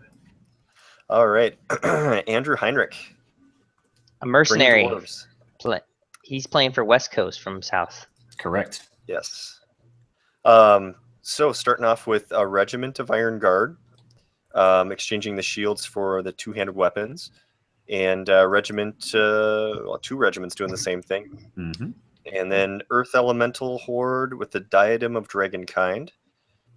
The let's see, two regiments of Brock Riders, one with the Brew of Strength, one with the Potion of Caterpillar, two Flame Belchers, a Berserker Lord with he's mounted on a Brock with the Blade of the Beast Slayer, a Stone Priest with Bane Chant and Amulet of the Fire Heart, so you can cast Bane Chant and Surge there, and then the King on the Large Beast, and Hernius's Rangers, a regiment.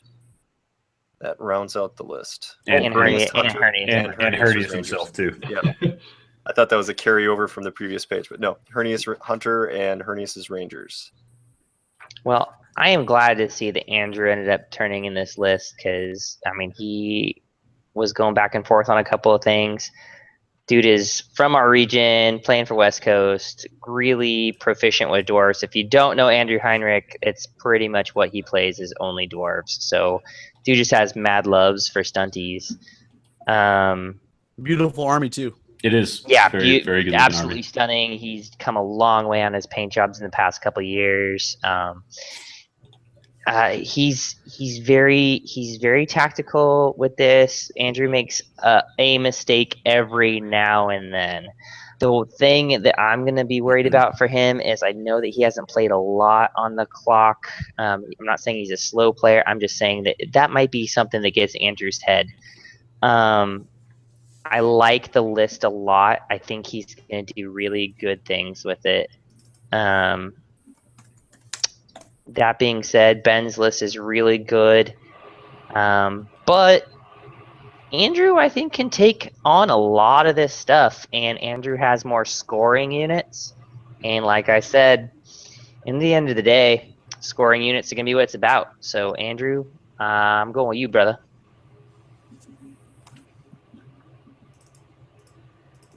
I'll weigh in then. I like both of these lists, and I think it's going to be a really good, tight game as far as the matchup goes. I'm going to give Ben the nod on it, just because I think he's really got some tools that can take some of these units out in one go. And I think, I'm just going to give Ben the nod, and I'm going to predict that he brings back a unit of infantry, and it's game changing with Herja. Yeah. Yeah, I'll jump in. That's what I was thinking. Looking at the two lists, I think they both look really solid. I like the way both of them, I think, are going to be a really fun matchup to watch. But I think that Herja, if he gets that role, I think it's enough to really swing it. And, so it's 50-50. But the fact that there's that chance means that you're going to have to play differently. And I think that's going to push some movement errors potentially, or might overthink it on the clock. So I've got to give it to Ben. Was that me? I'll throw in. I would pick Andrew Heinrich any day of the week, except it's table 13, and he does not have a good track record against rats.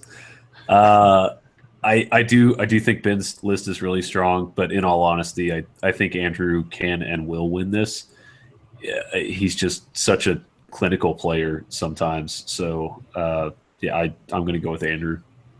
Sorry, Ben. I like you. You're my boy. Yeah, I'm just going to go with Ben because he's a cool dude.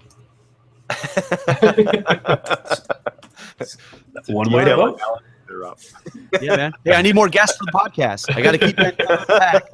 Yeah, you're running pretty dry when you get me and Chris on all the time. Oh, yeah, but you should hear the letters we get. Oh, man. I can only imagine. It's Chris writing half the time that you need to get me off, and it's me writing the other half the time that you need to get Chris off. So we've got table 14. We have Seth Cook versus Robbie King. Woo! This is a good table. And I don't know if you guys were on Facebook today, but they were talking shit to each other about drinking. Yeah. Didn't even know. And they didn't know. And they were like, oh yeah, dude, I'm totally gonna drink you on the table, yada yada yada. And then they were like, well, if we play, let's just say it's a draw and go to the bar and just get smashed. So here you go, fuckers. There's your draw. Jake, do you want to read Seth's list? Yeah, sure. Thank you. So he's got orcs. He's for the Pacific Northwest. Is he a merc or is he from there? Yeah, he's a merc. He's a merc. Okay.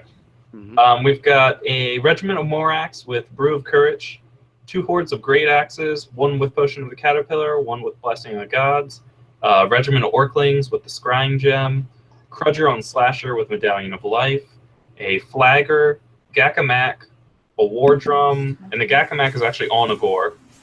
War Drum, then we've got some Varangur allies, 2 hordes of the Fallen. And that's the list.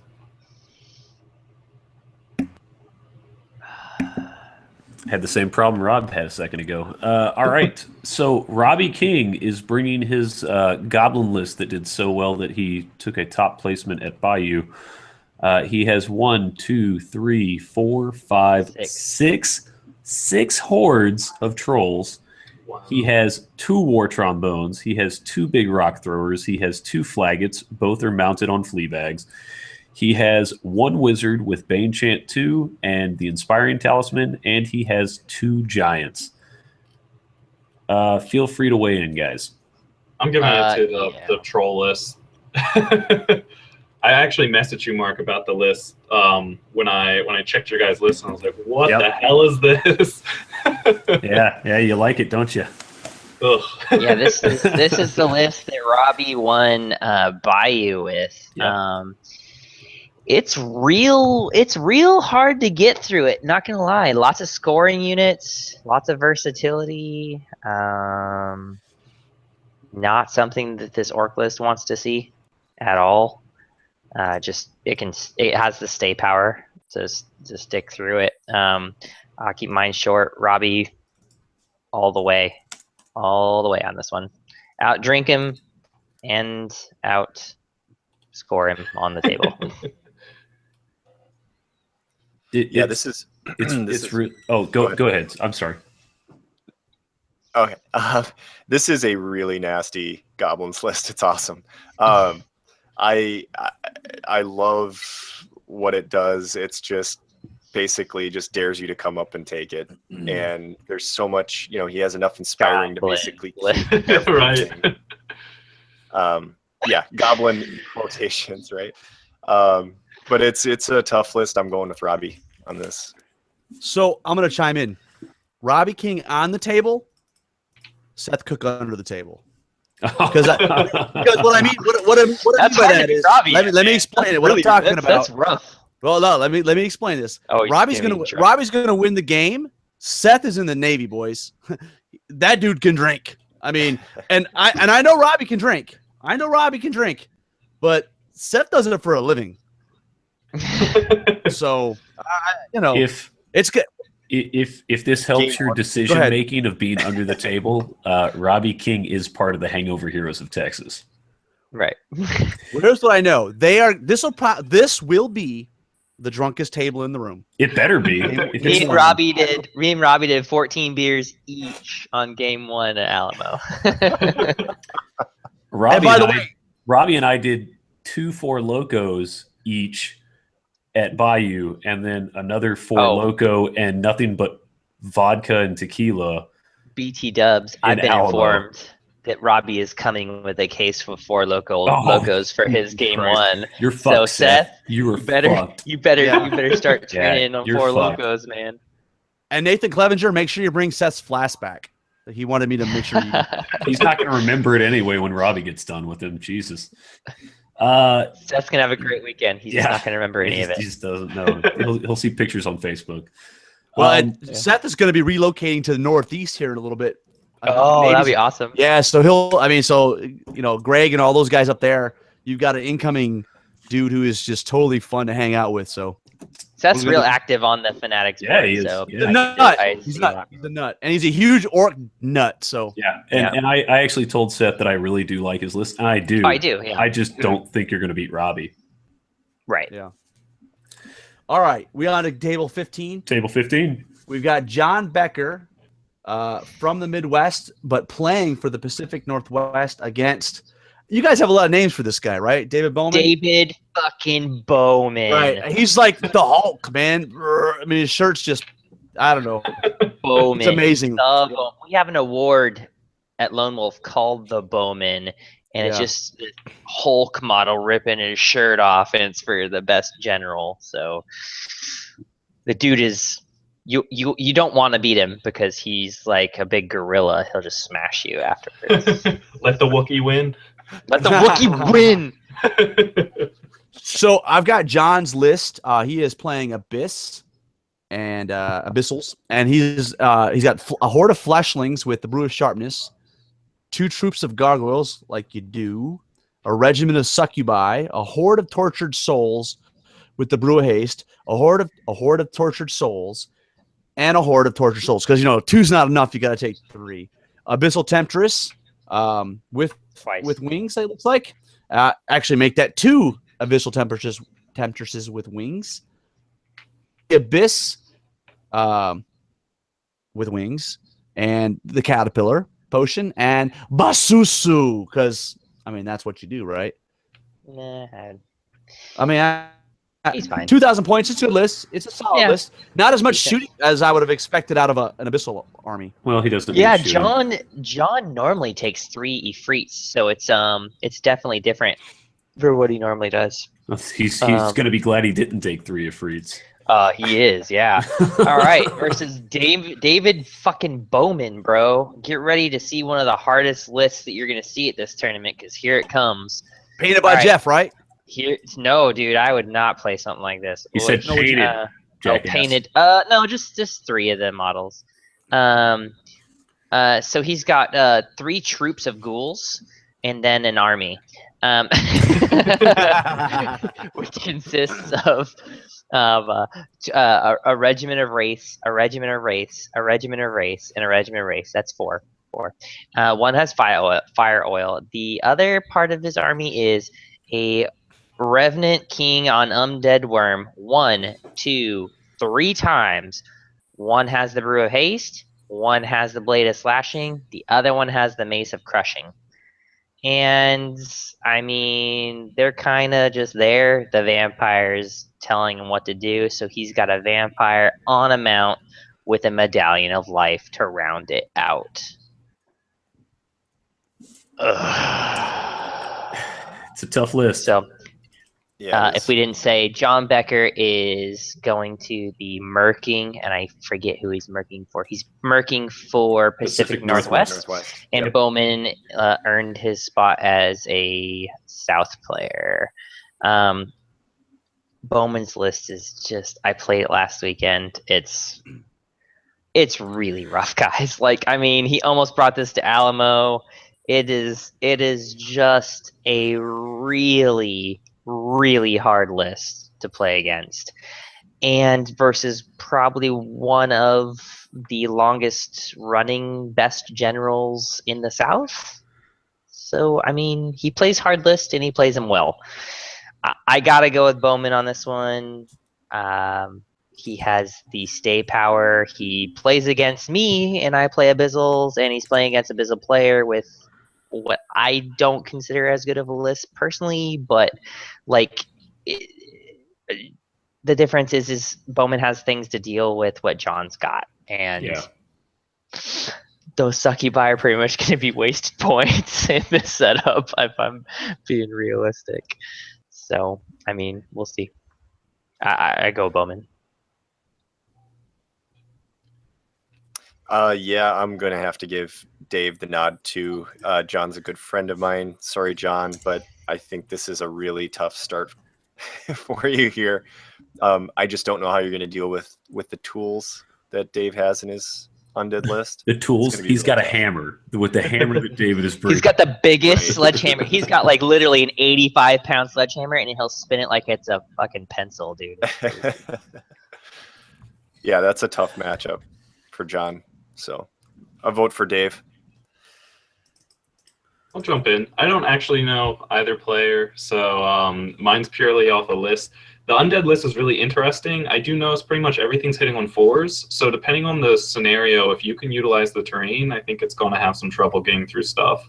That's something I found when using Wraith a lot, but I've got to give it to the undead list. There's so much potential in there. Even if the Revenant Kings don't kill anything, they're not going to die. So there's a trick there too that we're not going to talk about, but yeah. I've got to go with Bowman. I named my best general trophy after him. 1, because he started the Lone Wolf, and 2, because he just beats the piss out of people on the table.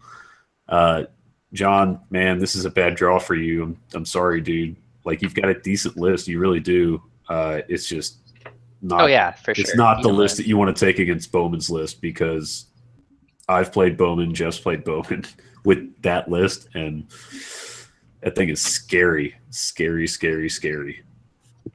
I'm going to go ahead and say I'm going to go for John, because I'm going to be contrary. All right. Maybe contrary is a by contrary, he means I want to be wrong. That's okay. Hey, guess what? Okay. Rogue. It's huge. David Bowman is huge. He's huge. He's real huge. He's gonna do great things. Biggest guy at the tournament, David Bowman. He is the biggest guy at the tournament. No Real doubt. big deal. Absolutely. It's gonna be great. You know, You're gonna maybe love like him. the hotel won't have a decent gym, and he's gonna get frustrated that he can't work out or something. I don't know. That's It's Dustin the Howard. Dustin man. Howard The Dustin effect. Howard, Yeah. Dustin Howard effect. Oh, that bastard couldn't make it. Oh, so sad he didn't make it this year. Well, let's move on to table All right. 6. Let's do it. 16. All right, 16. 16. We're It's, driving. David Becker for the Midwest. David Baker. isn't it? Baker. Come on, man. He's from your own Baker. region. I was just thinking. I was just thinking of John Becker. Wow. I was You feeling You it got for Becker him. on the brain. Yeah, I did have John Becker on the base. Mother Becker. David, Oh sorry, wait! man. By the way, hey, wait! Before we go on to this, John, I just want to point out, Mr. Becker, your son legitimately made the list. You, sir, are only a mercenary. Trying to follow in his son's footsteps. Ouch. Oh, Love you, John. He's gonna say Can't wait ouch to after see he you, gets done man. playing Bowman. No. Shit, man. All right, David Baker. Sorry about that. I had John on my mind. David, take in the Abyssals.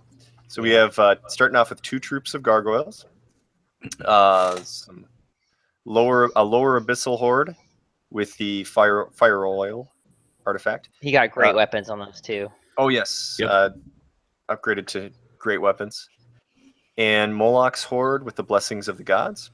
We have 4 regiments of tortured souls, 2 Afrits, 1 with the heart-seeking chant, 1 with the inspiring talisman. The Archfiend of the Abyss with the wings upgrade. Yep. And Cronius. So a whole bunch of fireballs coming there. And facing him, right? Yes. Those lists, yeah. Yep. And facing him, we've got Mike Rossi, who's actually the rep for the Northeast. Rossi's running dwarves. He's got a regiment of ironclad, a troop of rangers with fire oil, a horde of shield breakers with brew of haste, 2 regiments of earth elementals, a regiment of Brock riders with brew of strength, 2 flame belchers, an army standard bearer with holy hand grenades, a king with wings of honey maze. We've got 2 stone priests, 1 with bane chant, and then 2 allied in regiments of Eloi. Huh. Damn. All right. Well, I'll ring first just because I am an Abyssals player, and I see what David is trying to do here.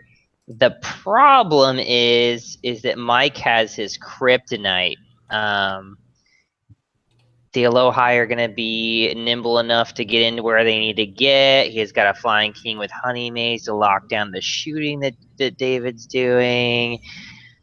He's got flame belchers to counter a bunch of I mean, like, just so many tools in this toolbox that are going to be really pivotal in this specific matchup that I think Mike's got this one, man. That's really hard to shake off for David in the matchup.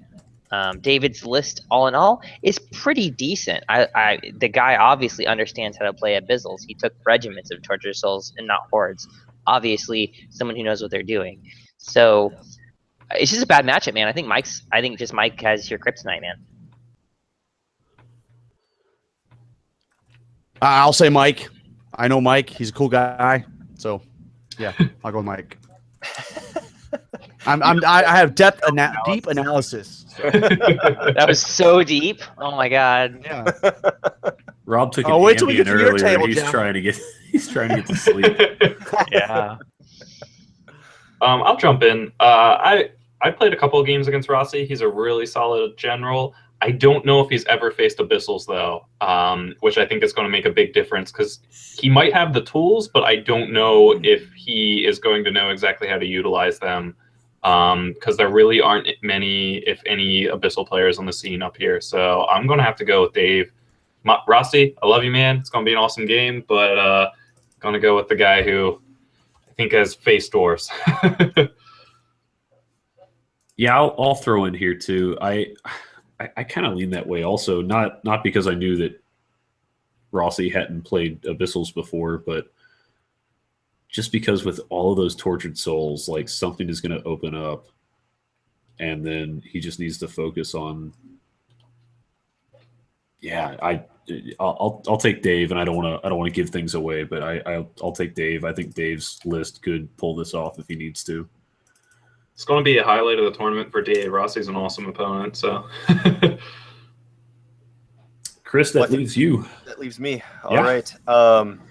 Well, Tiebreaker. I'll tell you, I really like what both of these guys are doing with, one horde each is what we're looking at a lot of regiments and they're like the European style, right? Yeah. I like this. But I'm going to give the edge to Dave.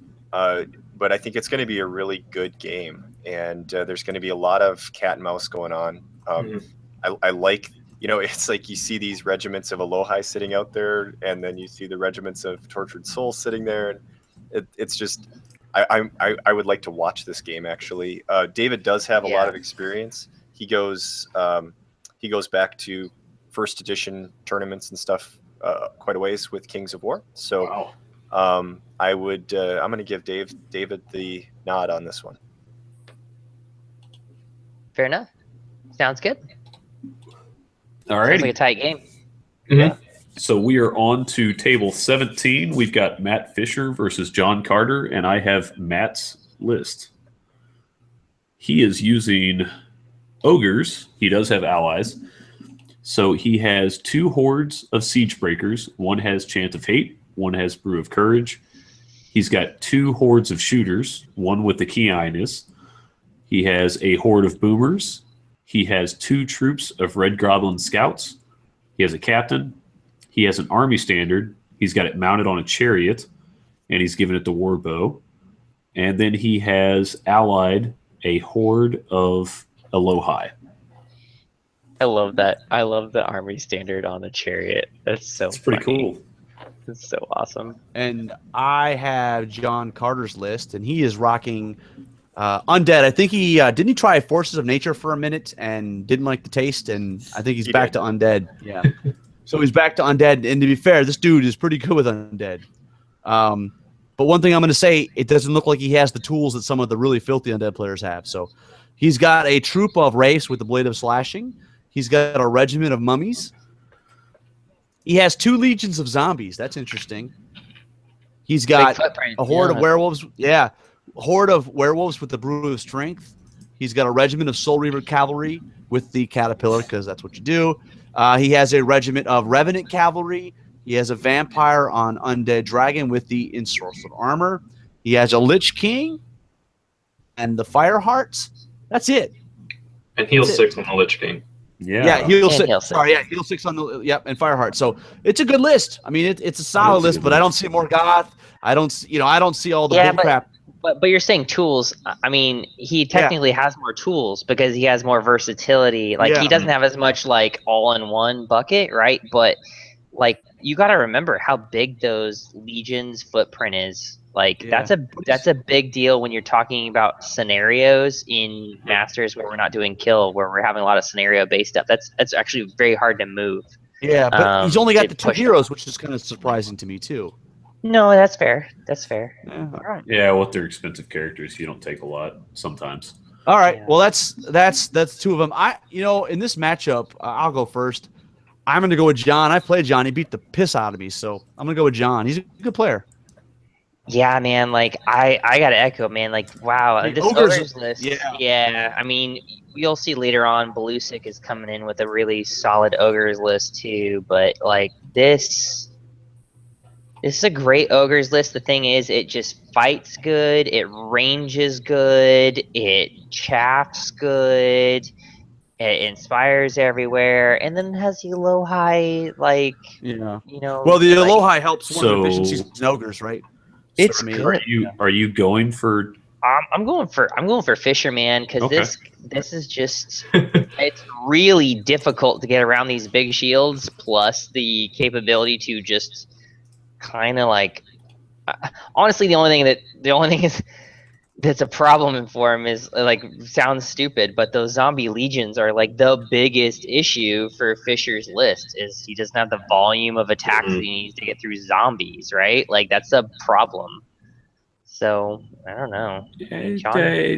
Tactically, depending on where he parks the zombies and what he parks in front of the zombies, right? Like he could. I mean, I'm going for Fisher, but I just feel like Carter can definitely do something here. Yeah. I have to go one way or the other. I'm going for Fisher, but he could definitely go one way or the other. A lot of my pick goes to what's going to happen in the first probably 2 to 3 rounds. And if Fisher gets lucky with one of the phases that he's pretty heavily invested into, I could see the game really swinging his way and then, cleaning up that way. It's a good undead list, though. It is. I'll jump in. It's tough. Yeah, go ahead. Jump in. Because I know Matt. He's from my region. We played a couple of times. This will be Matt's, I think, second 2-day tournament experience. So he's still pretty fresh to the tournament scene. He's not a bad player. I'm not saying that at all. But this is going to be, I think, an experience because he's never played anyone outside of like the Baltimore area. So I think depending on how movement goes, there's the potential that he could get caught out with just something that we might not necessarily do here. I do think he's got a solid list. I think that, especially with those shooters, if he can have like one hot turn early on, swings the game completely. I'm glad he had 3 hordes of shooters before, and several of us told him swap a boomer in for some maneuverable shooting. I like to see the boomers in there.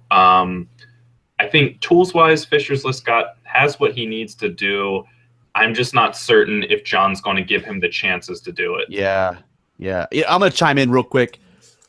It's ogres, and I know it's a good ogre list. There's a lot of terrain on these tables, boys. We're playing 9 to 12 pieces of terrain. Shooters are going to have a hard time finding a line of sight. I played John. He's not going to give him the werewolves, right? He's not going to do that. I wasn't implying werewolves, but okay. Yeah, but you know what I'm saying. I mean, he's not going to give him easy points, right? He's going to shove the zombies down his throat, I assume. I don't know. It's a tough matchup for Matt. I think it's going to be I think it's going to be a good game. John and Matt, I think it'll be a great game. I think you've actually swayed me here. I think I'm going to go with John. And that's nothing against Matt. I just, if he hasn't got a lot of tournament experience, I'm going to go with the other list, probably. Not to call Matt out because one of my players is a good guy, but I think just that experience is going to really help.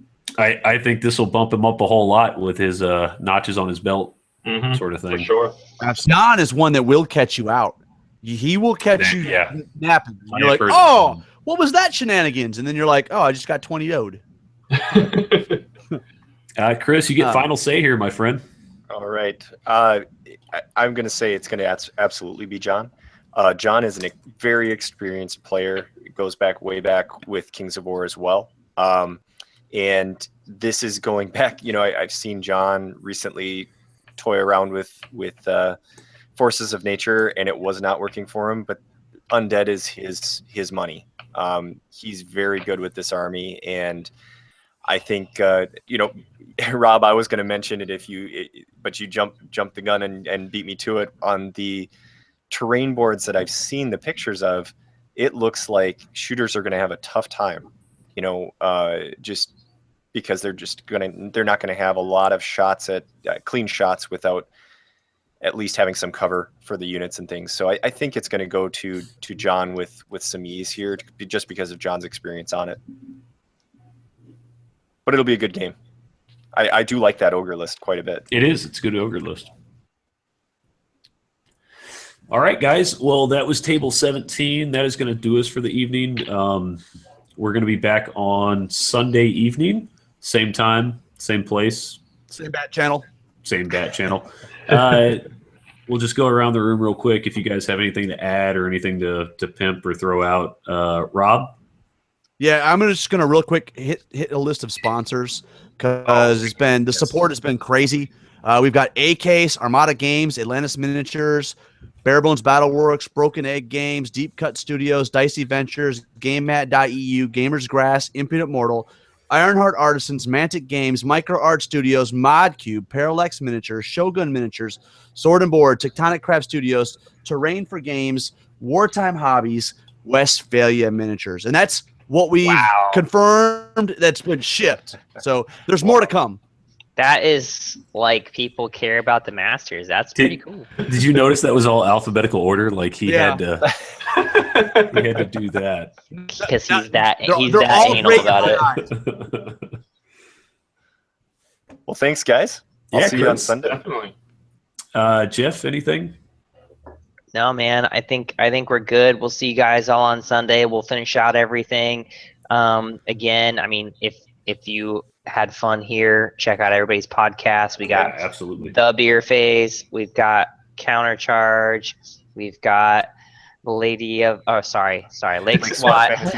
Yep. Lake SWAT Fantasy, and Jake Pimp your ears Unplugged one more Radio. time. Yeah, it's Unplugged new. Check it out. Radio. Yeah. What do y'all like? Play King 5 4. episodes in? 3 episodes? We just recorded 4. Okay. Which I'm up editing, so really new. Awesome. Come on, Jake. Let's get off your butt. Let's get some stuff out there. I got the tech solution, so it's in there. They're gonna lap us any day of the week now, Jeff. Right, I know. What are we at, Yeah. like Let's- 20 or something? 22. Let's also get. Yeah. Greg We just put out a passed lot of on. I think we're at 139. 18 But anyways, Could be worse. also give a It could be West Coast Hammer time, and then it could be like 3 per year. Exactly. Yeah. Let's also give a shout out to Hobby Heroes Podcast. Joe Flesh and them do a great job covering Kings of War from a narrative perspective. And I'll say it, 4 Foot Snake, when they still get have off a their podcast? asses and actually, yeah, I guess. I don't know. They're a thing, right? That's a thing. That's a thing, I guess. I don't know. I mean, you know, Darren needs to get off his duff and actually do his own podcast. Him and Grant Hey. need to get together and do podcasts. I heard that douche is dodging me. I'm coming all the way across the pond Yeah, he's not to coming. come yeah. over for Why, Clash did of you, Kings. Did you see that he actually cut his hand intentionally so he doesn't have to come to Clash of Look Kings? at him. Oh, I cut my leg off. I can't play Swan. I mean, he's breathing that real hard Trident Realms shit. Like, come on. Yeah. Hey, one last shout out. I don't know if you guys saw it, but the Fanatics page on Facebook, Mastercrafted, who does great videos, they posted some really awesome Valentine cards. If you haven't- those those are are if you haven't amazing. seen them, they're not all safe for work, but Bad. they'll make you laugh pretty hard. They are. That's They're awesome. great. Mark, I have to say, I know I'm biased, but ours was the best. I'm biased too, but I still got to go with that Nick Williams. Yes, that's the best. That was good. I got It's the stock best, just the for best. you. What? Cock is And just for Dan you. Kings was good too. Like, Dan I'm was going to good. stampede Dan your was good. heart. Well, I mean, you can't ignore the Jerry Page one, right?